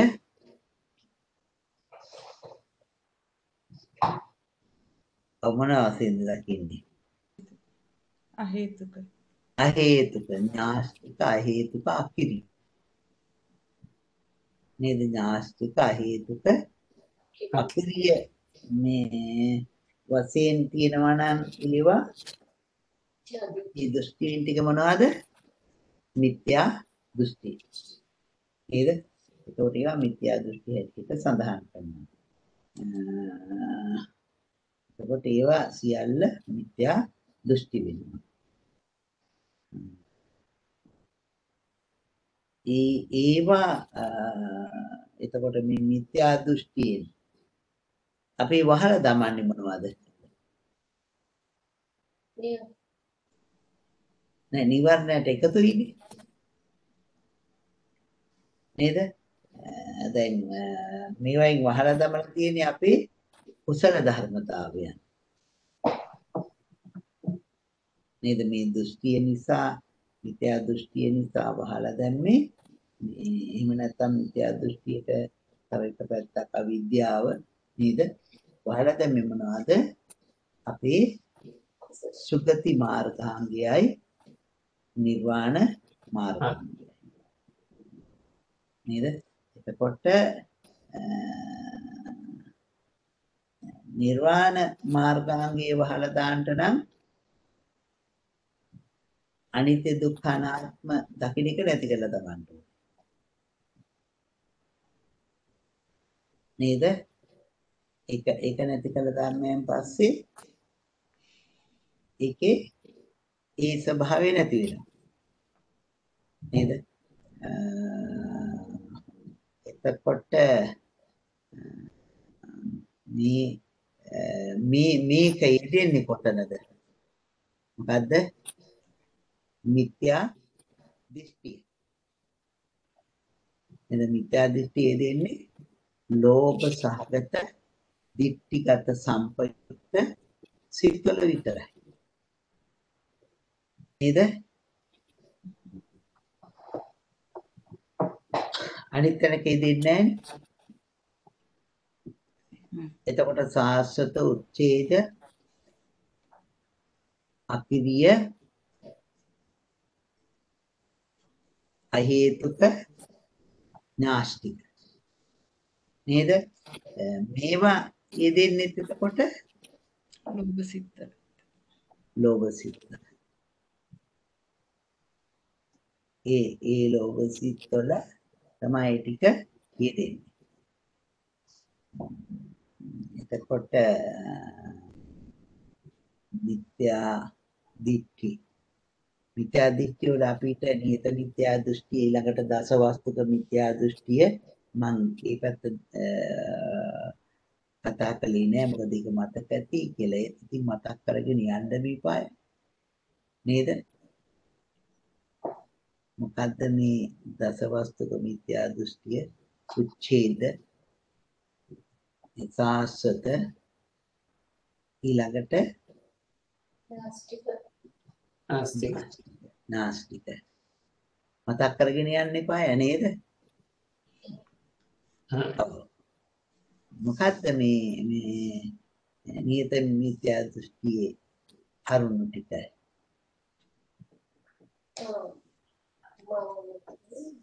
අකිරිය නේද? ඒ තුනනේ තියෙන්නේ නේද? නාස්තික හේතුක අකිරිය. නාස්තික කියලා කිව්වේ නැතයි කියන අර්ථයෙන් නේද? නැතු කියන්නේ. මොනවාද නැත්තේ?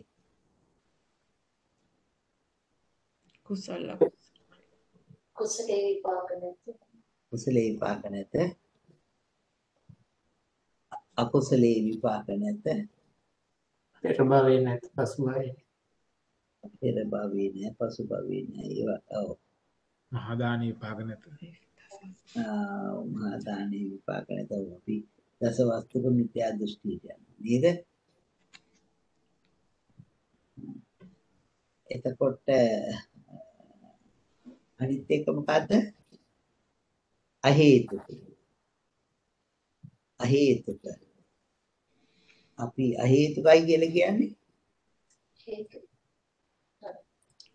හේතු නැති. එතකොට හේතු නැති කියලා කිව්වේ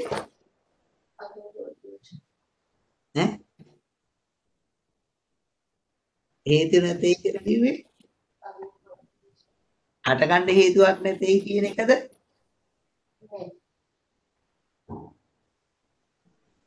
හටගන්න හේතුවක් නැහැ කියන එකද හේතු නැtei කියලා කිව්වේ අපි?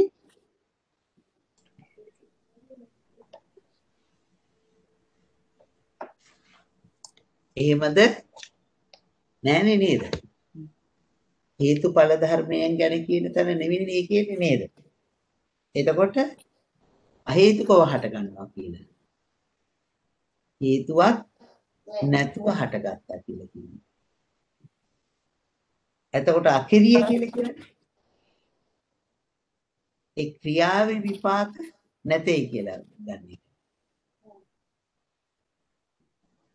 එතකොට ඥාස්තික අහේතුක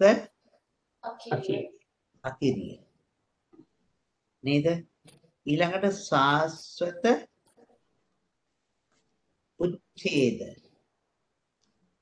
සාස්වතයි කියලා කියන්නේ උච්ඡේද සදාකාලික ආත්මයක් තිබීම. සදාකාලික ආත්මයයි කියන එකට කියනවා සාස්වතයි කියලා. උච්ඡේදයි කියලා කියන්නේ මේ භවයෙන් ඉවරයි. මේ භවයෙන් ඉවරයි ආයෙකක් නැහැ. ඡේදනයක් නේද? එතකොට සාස්වත උච්ඡේද. ඊළඟට මිත්‍යා දෘෂ්ටියේ තියෙන්නේ මොනවද?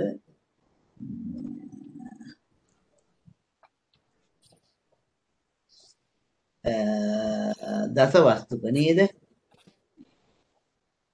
දසවස්තුක මිත්‍යා දෘෂ්ටිය මතකයි නේද? මතක් කරමුකෝ බලන්න අපි නේද?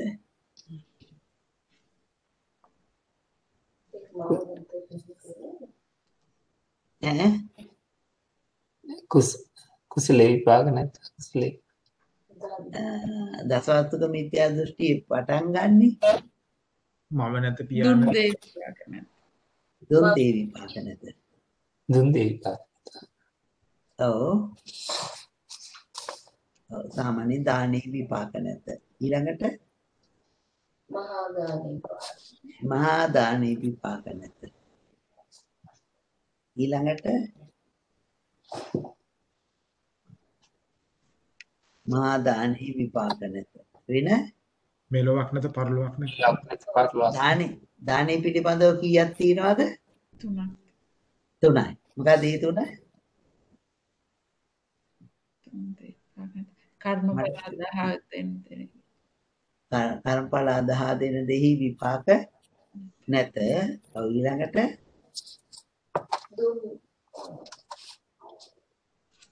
පෙර භවයෙන් නෑ මං ඇහුවේ අර දානේ 3. දුන් දේ විපාක නැත මහා දාන. කම්පල 10 දීමේ විපාක නැත නේද? එහෙම දානියටම තියෙනවා කීයක්ද? 3ක්. මහා දානේ. ඔව්. දානේ විපාක නැත කම්පල 10 දීමේ දානේ විපාක නැත මහා දානේ විපාක නැත. ඊළඟට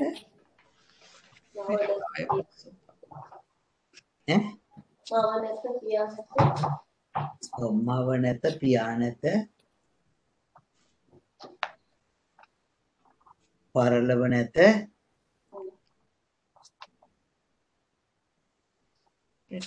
පසුභාවය. පෙර භවයේ පසු භවයේ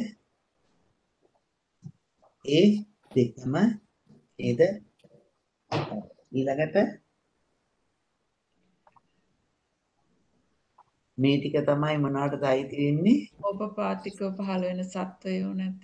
ඕපාවලික පහළ වෙන සත්වයෝ නැත. තව තියෙනවා. ශ්‍රමණ බ්‍රාහ්මණයින් නැත. ඔව් මෙලෝ පරලෝදත් ශ්‍රමණ බ්‍රාහ්මණයින් ශ්‍රමණ බ්‍රාහ්මණයින් නැත. හරිද? එතකොට මේ 10ම එහෙමයි.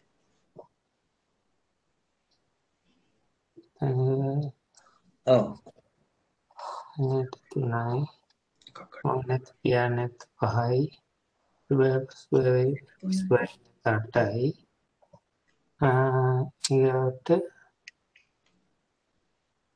වැඩි විලාද අඩුයි හාමුදුරනේ එක. තව මොකද්ද?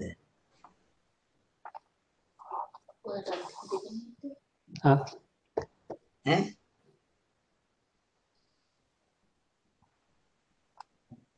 අන්තිම දෙක මොකක්ද හම්බුනේ? අන්තිමටම කියන්නේ මේ මෙලෝ පරමුලද සමන බ්‍රාහ්මණයින් නැත කියලා. ඊට කලින් ඕපපාතික සත්‍ය. උපාතික සත්‍ය.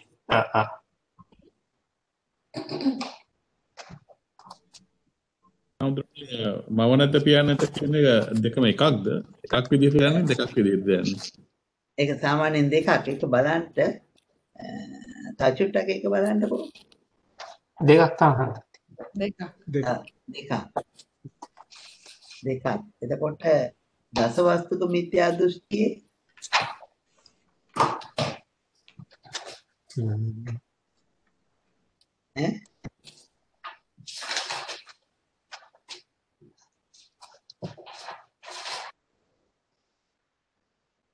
මිත්‍යා දෘෂ්ටියේ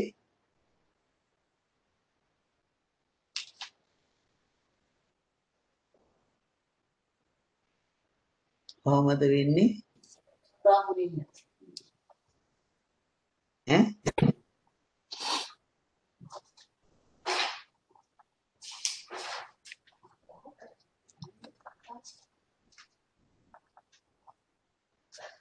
ඔව් හරිද?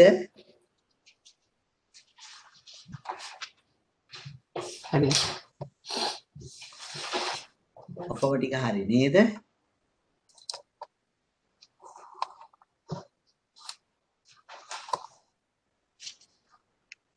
ඔක්කොම ටික කතා කළාද අපි මිත්‍යා දෘෂ්ටියේ තියෙන ටික 10 හරිද? එහෙමයි ස්වාමීන් වහන්සේ. ඔව්. එතකොට ඒ මිත්‍යා දෘෂ්ටිය නේද? එතකොට හඳුනේ ඒ දසවස්තුක මිත්‍යා දෘෂ්ටිය ඊට කලින් කිව්වේ සාස්වත. ඔව් ඒකට කිව්වේ මොකද්ද අපි? ඒකටත් නමක් කිව්වා නේද? සාස්වත එකයි උච්ඡේද. ඔව්. ඒකට මොකක්ද අපි කිව්වේ?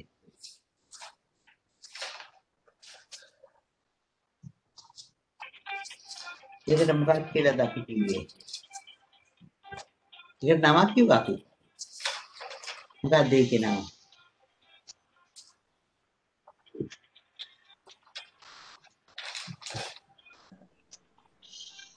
අපි ඒකට කිව්වා ආත්ම නියත මිත්‍යා දෘෂ්ටිය.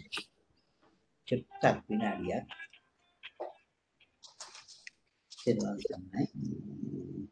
එතකොට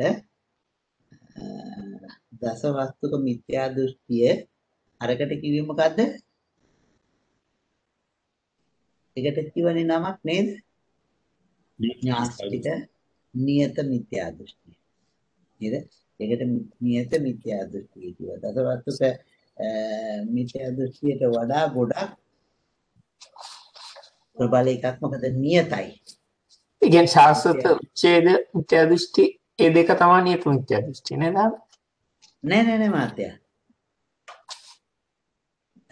අකිරිය නාස්තික අහේතුක ඔව් නාස්තික අහේතුක අකිරිය. ඒක තමයි නියත මිත්‍යා දෘෂ්ටි. ඒක තමයි නියත මිත්‍යා දෘෂ්ටි කියලා කියන්නේ.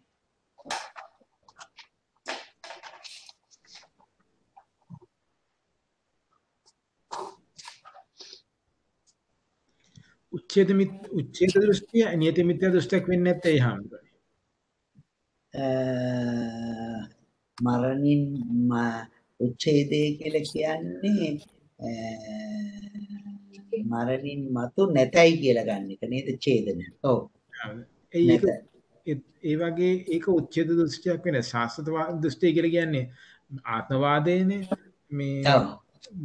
මෙතන උච්ඡේද දෘෂ්ටියත් අකිරිය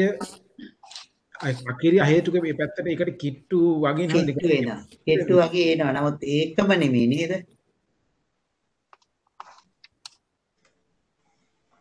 නේද? ඒකම නෙවෙයි. නියතම ගත්තොත් එහෙම ඒගොල්ලෝ මේ ඒක නියත වශයෙන්ම හිතාගෙන තියෙනවනේ. ඒකනේ ඒ අය කෙලින්ම නිරේට යනවයි කියලාම කියන්නේ. මේ සාස්වත උච්ඡේද වශයෙන් ගත්තු අය කෙලින්ම නිරේට යනවා කියලා කියන්නේ නැහැ. නියත මිත්‍යා දෘෂ්ටි ගැන කතා කරනකොට තමයි ඒගොල්ලෝ මොකද වෙන්නේ? කෙලින්ම නිරේට යනවා කියලා. ඒකයි අතර තියෙන වෙනස නේද? එතන නියත මිත්‍යා දෘෂ්ටිය ගොඩක් වෙලාවට හේතුඵල වලට සම්බන්ධයි නේද සංස කර්මයක්. ඔව්. අතන අරයා මේ උච්ඡේද වුණ පළියට එයා වැරදි කරනවා කියලා කියන්න බෑනේ. මතු භවයක් නැහැ කිව්වට නේද? ඔව්. මතු භවයක් නැහැ කියලා හිතන එකට අර ඒකට වඩා අරක හරි දරුණුයි නේද? කර්මය කර්මඵල පිළිගන්නේ නැති එක. නැති එක. ඒකින්ද මේ නියත මිත්‍යා දෘෂ්ටි කියන එක දරුණු මේක හැටියට හඳුන්වනවා. නේද? දැන් සාමාන්‍යයෙන් ඉතින් සාමාන්‍ය බෞද්ධ අයත් කියනවනේ කොහොමද මේ ඊළඟ භවය පිළිගන්නේ කියලා නේද? නේද? අනාගතයේ භවය ගැන කියනකොට පරලොව නේද? එතකොට මේ ඒ අර ටික තමයි නියත වශයෙන්ම නියත මිත්‍යා දෘෂ්ටියට අයත් වෙන්නේ. හම්දුනේතර නියත මිත්‍යා දෘෂ්ටියට අයිති වෙන්නේ නාස්තික අකිරිය අහේතුක ඒ තුන විතරයි. ඔව්. ඒක ගොඩාක් ඒක ඇත්තටම ආරම්ම කිව්වා වගේ ගොඩාක් ඒ ටික හේතු වෙන්නේ මේ හේතුඵල ධර්මයන් පිළිබඳ. ඒවා දැඩිව මේ අරගෙන තියෙන එක.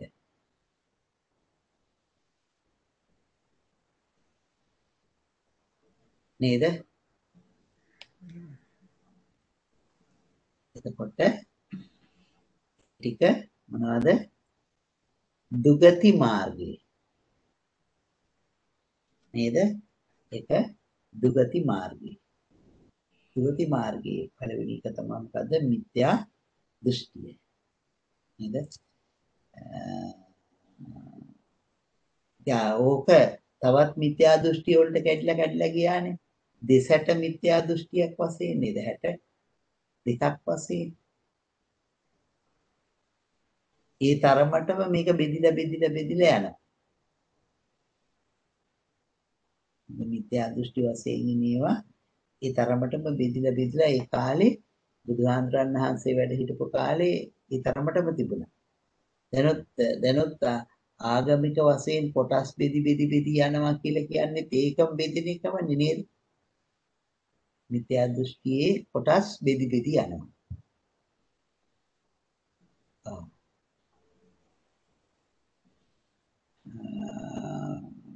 එතකොට මේවායේ ස්වභාවය මොකද්ද?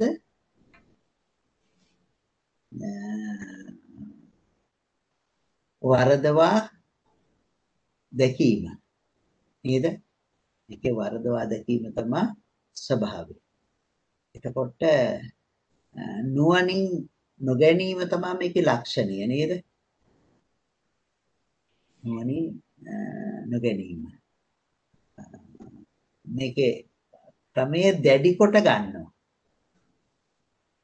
ඒ ලෝභයේ තුලම ඇති වෙන්නේ. මොකද කරන්නේ? දැඩි කොට ගන්නවා. ඒක තමයි මේකේ මේ කෘත්‍ය. ඒක කරන වැඩි මිත්‍යා දෘෂ්ටි කරන වැඩි දැඩි කොට ගන්නවා. එතකොට මේකෙන් සිද්ධ කරලා තියෙන්නේ මේකෙන් මේ වැටෙන්නේ මොකක්ද? අයථා ක්‍රමය නේද? නියම ක්‍රමය නෙවෙයි. විනත් වූ ක්‍රමය නේද? එතකොට ඒ ටික තමයි නේද? මිත්‍යා දෘෂ්ටි ගැන අපිට කතා කරන්න තියෙන්නේ. එතකොට අපි යෙදෙන තැනක් කතා කළා ලෝභී දෘෂ්ටිගත සම්පයුක්ත සිත්වල නේද? එතකොට මිත්‍යා දෘෂ්ටියත් එක්ක යෙදෙන මේ ප්‍රධානම චෛතසිකය තමයි දිට්ඨි චෛතසිකය නේද? එතකොට දිට්ඨි චෛතසිකය සාමාන්‍යයෙන් මිත්‍යා දෘෂ්ටිය කිව්ව ගමන් අපි හිතන්නේ මෝහ සිතක යෙදෙනවා කියන එක නේද? ඕදෙනෙක් හිතන්නේ අපි ඉස්සර හිතාගෙන හිටියෙත් එහෙමනේ නේද? මෝහ සිතක් කියන එක තමයි හිතන්නේ. නමුත් ඇත්තටම මිත්‍යා දෘෂ්ටිය කොතනද තියෙන්නේ? ලෝභ සිතක නේද? මේ එතකොට මේ මිත්‍යා දෘෂ්ටිය කියලා කියන එක බලවත් එකක්. නියත මිත්‍යා දෘෂ්ටිකයා කියලා කියන එකනා දුගතියෙන් දුගතියකට යනවා මිස සුගතියකට එන්නේ නැහැ නේද? ඒකයි නියත මිත්‍යා දෘෂ්ටියේ තියෙන භයානකම තමයි. මතකයි නේ අපට නේද? ලෝක විනාශය වෙලාදී එයා මිදිලා ඉන්නේ නැහැ නේද? නේද? එයා මොකද වෙන්නේ? නැවත නැවත ඒකාන්තයෙන්ම ඒ කර්ම ශක්තිය තියෙන තාක්කල් අහෝසි කරගන්න බැරුව නැවතත් ඒහා සමානවම විපාක තියෙන නිරේකොප්පත් ලැබෙනවා. එතකොට මිත්‍යා දෘෂ්ටිය කියලා කියන්නේ දැඩි කොට අපිව දුගති මාර්ගයට ගෙනියන එකක්. ඒකෙන් මේ නියත මිත්‍යා දෘෂ්ටිය තමයි ප්‍රබලම එක හැටියට කතා කරන්නේ. නේද? ඒකට නියත මිත්‍යා දෘෂ්ටිකයා ඒකාන්තයෙන්ම සතර අපායටම ගමන් කරනවාමයි. නේද? නිසා මේක මිත්‍යා දෘෂ්ටිය දැඩි කොටම තිබුණොත් එයා ඒකාන්තයෙන්ම අනිත් පැත්තට යනවා. ඔයාටද දුගතිය. ඒ නිසා මිත්‍යා දෘෂ්ටිය.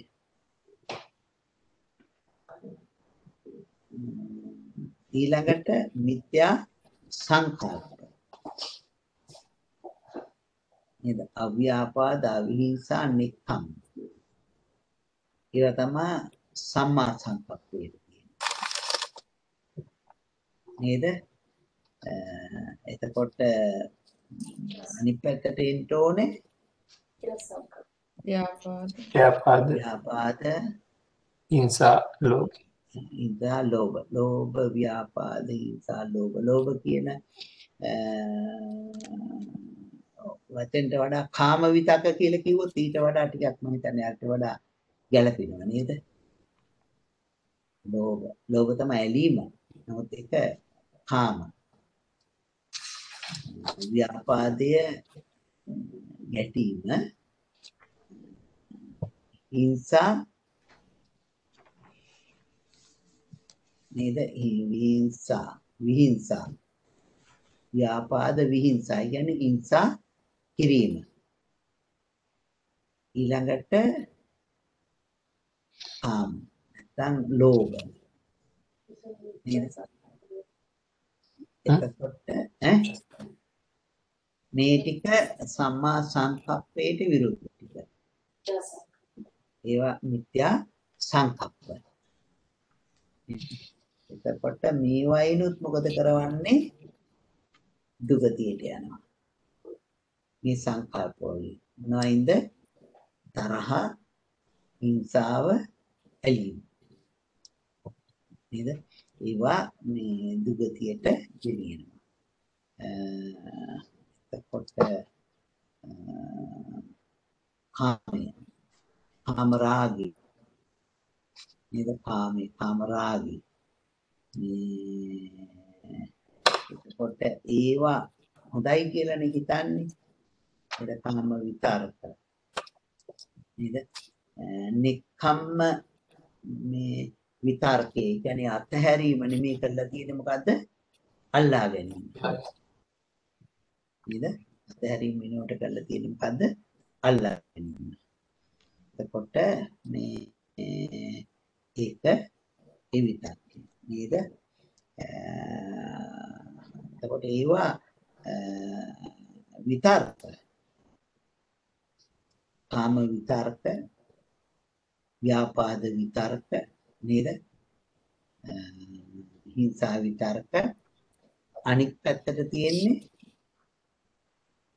අව්‍යාපාද, අවිහිංසා, නික්කම් විතර්ක නේද? මිත්‍යා සංකප්ප. ඒ විතර්ක ටික නේද? එතකොට කාමය, ව්‍යාපාදය මොනවාද අපිට ඒව ගැන කතා කරන්නේ? ගොඩාක් ඒවා කතා කරලා තියෙන හින්දා මම කල්පනා කරේ මොකද අලුත් දෙයක් තියෙන්නේ කියලා. එතකොට සංකප්පය මේවා යෙදෙන්නේ කාම ව්‍යාපාද මේවා යෙදෙන්නේ මේ අකුසල් සිත් වලනේ නේද? සරලව කිව්වොත් එහෙම මේ අකුසල් සිත් 12 යෙදෙන විතර්ක. අකුසල් සිත් 12 යෙදෙන විතර්කේ. නේද? ව්‍යාපාදය කුසලයේ. දේශේ කාම ලෝභය නේද? විහිංසාවත් නේද? එතකොට මේවා ඒ තුල යෙදෙන විතර්ක නේද? ඒ විතර්කයේ චේතනා නෙමෙයි. විතර්ක කියන්නේ චෛතසිකින්ද?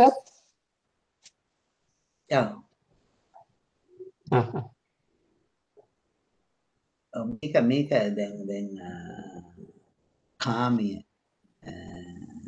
කාම චේතනාව කියලා කියනකොට ක්‍රියාවලිය වගේ නේද? මෙතන මිත්‍යා සංකප්පය කියලා කියනකොට කියන්නේම සම්මා සංකප්පය කියනකොට කියන්නේම විතර්ක චෛතසිකයත් එක්ක නේද? සංකප්පේනේ. සංකප්ප කියලා කිව්වේ හිතන විදිය කියන එක නේ. හිතන විදිය කියන එක නේ. එතකොට විතර්කේ. නේද? මේක විතර්ක චෛතසිකයේ හැටියටමයි කතා කරන්නේ. ඒ විතර්කේ මේ පිළිබඳව ව්‍යාපාදයේ පිළිබඳව විහිංසාව පිළිබඳව. අනිත් පැත්තේ ඒක තමයි මිත්‍යා දෘෂ්ටිය, මිත්‍යාවේ තියෙන එක නේද? එතකොට මේක දුගතියට පමුණනවා. මේකෙන් වෙන මොනවද තියෙන්නේ? ව්‍යාපාදය විරුද්ධ වෙන්නේ මෛත්‍රියට නේද? විහිංසාව විරුද්ධ වෙන්නේ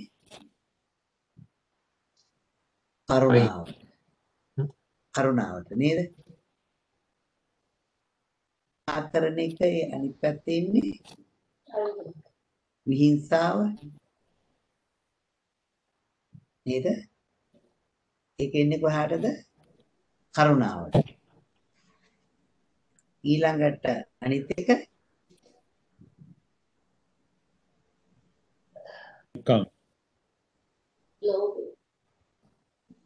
ලෝභය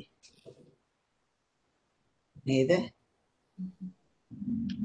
එතකොට ඒක අතහැරීම. ඒකට තමයි විරුද්ධ වෙන්නේ. ලෝභයට විරුද්ධ වෙන්නේ. එතකොට ඒ ටික තමයි ඒ අකුසල පැත්තේ තුල තමයි දුගති මාර්ගය. එතකොට දුගති මාර්ගයේ මිච්ඡා සංකප්පය. එතකොට ඊළඟට ආර්යශ්‍රේෂ්ඨ මාර්ගයේ නම් තියෙන්නේ සම්මා වාචා, සම්මා කම්මන්ත, සම්මා ආජීව. දැන් මෙච්චර කියපු ඒවා සම්මා දිට්ඨි සම්මා සංකප්ප වායාම සති සමාධි කියන ඒවා කරන්න ඕනේ දේවල් නේද? පුරුදු පුහුණු කරන්න ඕනේ. නමුත් වාචා කම්මන්ත ආජීව කියන්නේ වලකිනීම. නේද? වලකිනීම. එතකොට ඒකේ වලකින ඒවා කියන කොටත් එක්ක මිච්ඡා එකක් කියන්නේ නෑ. මෙදුගති මාර්ගයට යවන එකක් කියන්නේ නෑ. මිච්ඡා වාචා මිච්ඡා සංකප්ප මිච්ඡා ආජීව කියලා වෙනම විස්තර කරන්නේ නෑ. එතකොට කොහොමද මේක කරන්නේ?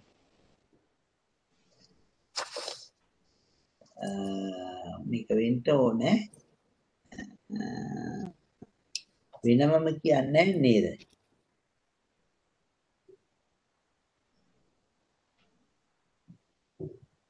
මොකද්ද වෙනම කියන්නේ නැත්තේ? වාචා කම්මන්ත ආජීව. නිසා ඒක මිත්‍යා වශයෙන් අරගත්තේ නැහැ. නේද? දුගති මාර්ගයේ අරක වෙන් කළ ගත්තේ නැහැ. මොකද ඒක අනිත් එකේ ඒකම නිසා.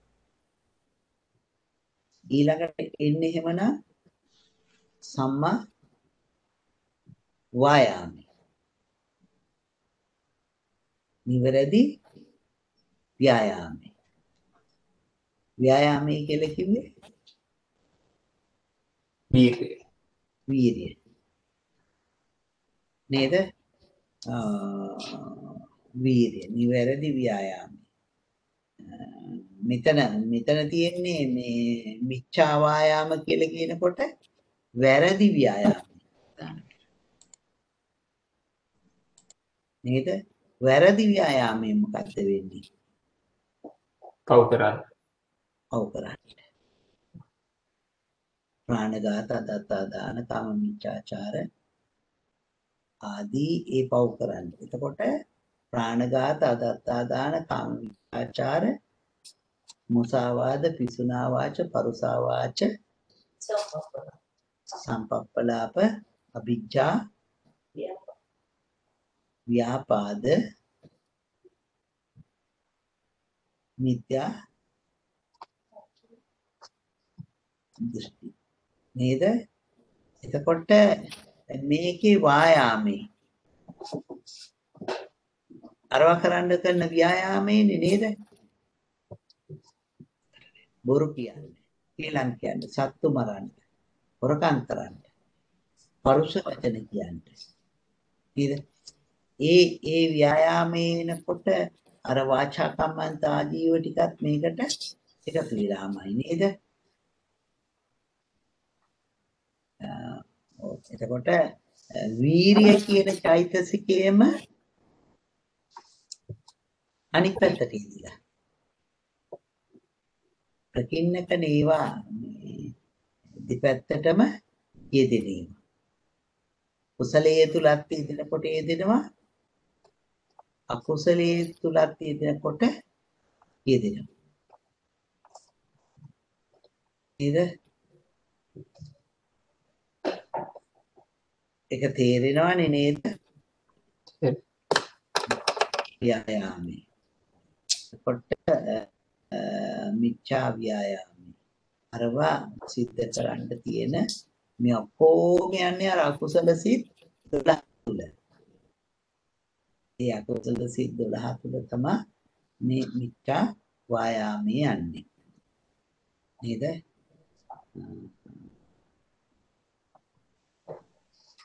එතකොට ඊළඟ එක මිච්ඡා සති. සාමාන්‍යයෙන් කියනවනේ මිච්ඡා සති කියලා. නමුත් මිච්ඡා සති එන්නේ නැහැ. දැන් හොඳට බලන්න අපි මෙතන කතා කරපු මිච්ඡාවන්ට ආපු දේවල් ටික ඔක්කොම අකුසලයේ දෙන්න පුළුවන් චෛතසික. වාචා කම්මන්තා ජීව කියන චෛතසික විරතිනේ. ඒවා අකුසලයේ දෙන චෛතසික නෙවෙයි. නේද? ඊළඟට සති කියන එකත් එම පොදු චෛතසිකයක් නෙවෙයි. සති කියලා කියන්නේ සිහිය පාතල කුසලයේ සිහිය නැත්නම් කුසල චෛතසිකයක්. නේද? ඒක මිත්‍යා සති කියලා යෙදෙන්න තැනක් නැහැ. තේරුණා නේද? ඒ මිත්‍යා සති කියලා යෙදෙන්න තැනක් නැහැ. මොකද මේ සතිය කියන එක අකුසලයේ යෙදෙන්නේ නැහැ.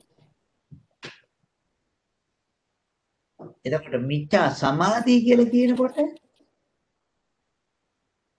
ඒක ඇති වෙන්නේ ඒකාග්‍රතාවයට නේද? ඒකාග්‍රතාවය අකුසලයේ තියෙනවා.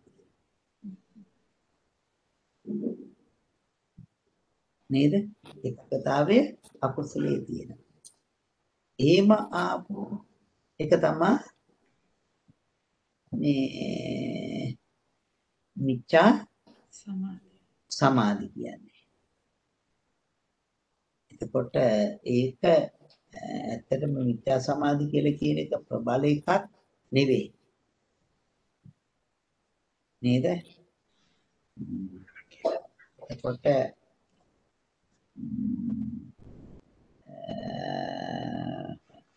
මිත්‍යා සමාධිය කියලා කියන්නේ මොකද මිත්‍යා සමාධියත් එක්ක අකුසලයේ දෙන්න ඕනේ ඒකාග්‍රතාවයත් එක්ක දෙන්න ඕනේ මොකක්ද? කුසල සාධාරණ ටික නේද? ඒක තියෙනවා මොකක්ද අකුසල සාධාරණවල? උද්දච්චය තියෙනවා. හාමුදුරනේ මිච්ඡා කම්මන්ත කියන්නේ සත්තු මරණ වගේ කට්ටිය ඉන්නේ. ඒක මිච්ඡා කම්මන්තයක්. ඒකෙන් වැළකීමනේ මිත්‍යා කම්මන්ත. දැන් අපි සම්මා කම්මන්ත කියලා කිව්වොත් මොකද්ද? යහපත් කර්මාන්ත. ඔව්. ඒක චෛතසික වලින් එන්නේ විරති චෛතසිකයක්. අකුසලයේ යෙදෙන චෛතසිකයක් නෙවෙයි. නේද? ඒ නිසා මිච්ඡා කම්මන්ත කියලා එකක් යොදන්නේ නැහැ.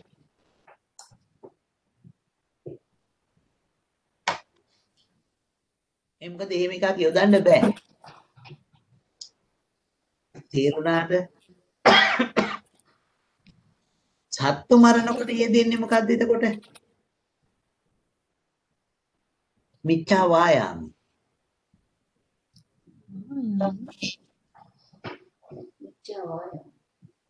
තේරුණාද? වීරියට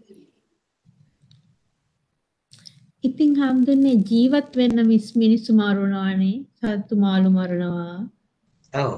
ඉතින් ඒක වායාමයක් නෙමෙයිනේ ඒක කර්මාන්තයක් නේ. නෑනේ අම්මා. මිච්ඡා කම්මන්ත කියන්නේ කර්මාන්තවල නෙමෙයි. කයින් වෙන වැරදි වලින් වළකින එකයි. කර්මාන්ත අයිති වෙන්නේ ආජීවයේ. ඔව් ආජීව. ඔව්. කම්මන්ත කියලා කියන්නේ කයින් වෙන වැරදි වලින් වළකින එක. ඔව්.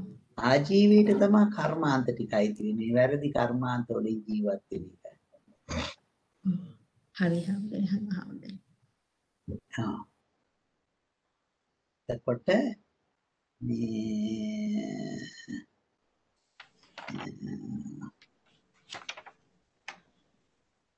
එතකොට මේ මොකද දැන් මේක මේ අපි කතා කරන්නේ මොනවා පිළිබඳවද? මාර්ගාංග. ඒ කියන්නේ කරන්න දෙයක් තියෙන්න ඕනේ. මාර්ගයක්. නේද?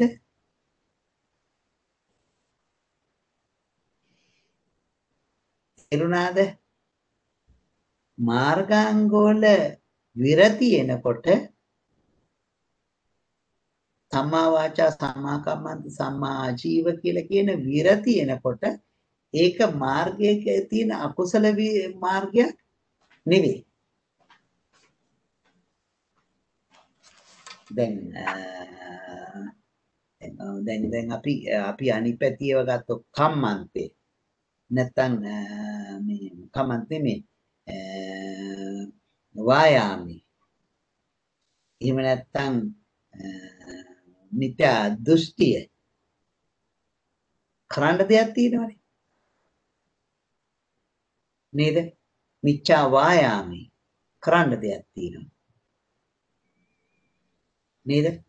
නමුත් මිච්ඡා මේ වාචා මිච්ඡා කම්මන්ත මිච්ඡා ආජීව කියන එක කුසල මාර්ගාංගයේ පැත්තට එනකොට සම්මා වායාම සම්මා වාචා සම්මා කම්මන්ත සම්මා ආජීව. ඒ කියන්නේ අරකින් වලකින එක විතරයි.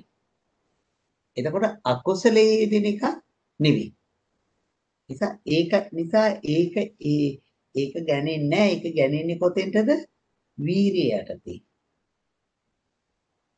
තේරුණාද?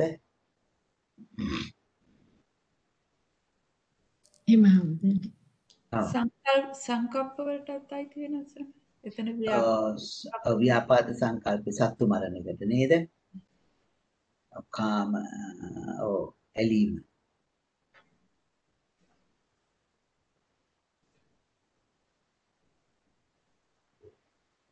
එතකොට සතිය කියන එකත් එහෙමයි. මිත්‍යා සති කියලා කිව්වට සතිය කියන එක අකුසලයේ යෙදෙන එකක් නෙවෙයි. නිසා ඒක අකුසලයේ යන්න පුළුවන් මාර්ගාංගයක් නෙවෙයි. නේද? අකුසලයේ ගමන් කරන්නට පුළුවන් මාර්ගාංගයක් නෙවෙයි. තේරුණාද?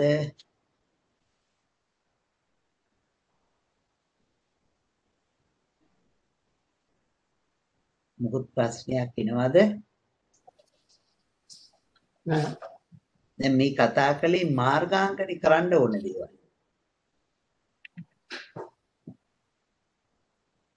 නේද? දැන් එතකොට ඒ චෛතසිකයේ යෙදෙනවා නම් තමයි ඒ පැත්තට ගන්නට වෙන්නේ.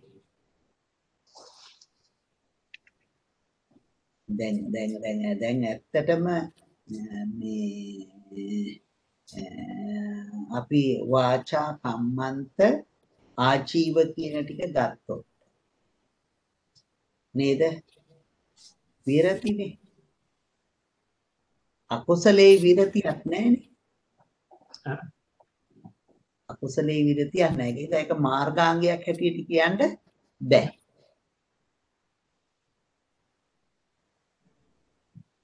තේරුණා නේද?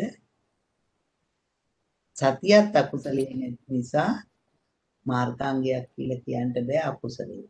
ඒ නිසා මිත්‍යා සති කියලා අකුසල මාර්ගාංගයක් නැහැ. එතකොට සම්මා මිත්‍යා දෘෂ්ටි, මිත්‍යා සංකප්ප, මිච්ඡා අනිත් එක සමාධි. නේද? ඒ මිච්ඡා වායාම, මිච්ඡා සමාධි. හතරයි තියෙන්නේ අකුසල මාර්ගය. මේ මාර්ගයේ ගමන් කරන්න තියෙන අංග තියෙන්නේ හතරයි. නේද? ඒක තේරුණානේ නේද?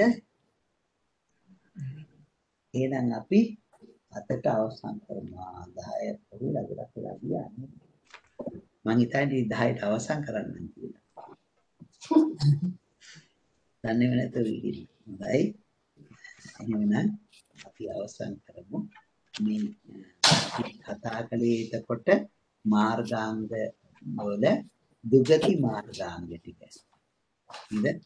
තව අපට මාර්ගාංග වල සුගති සහ නිර්වාණ මාර්ගාංග කතා කරන්න තියෙනවා. හොඳයි. එහෙනම් අපි සිදු කරගත් උදාර උතුම් කුසල ශක්තිය සියල්ල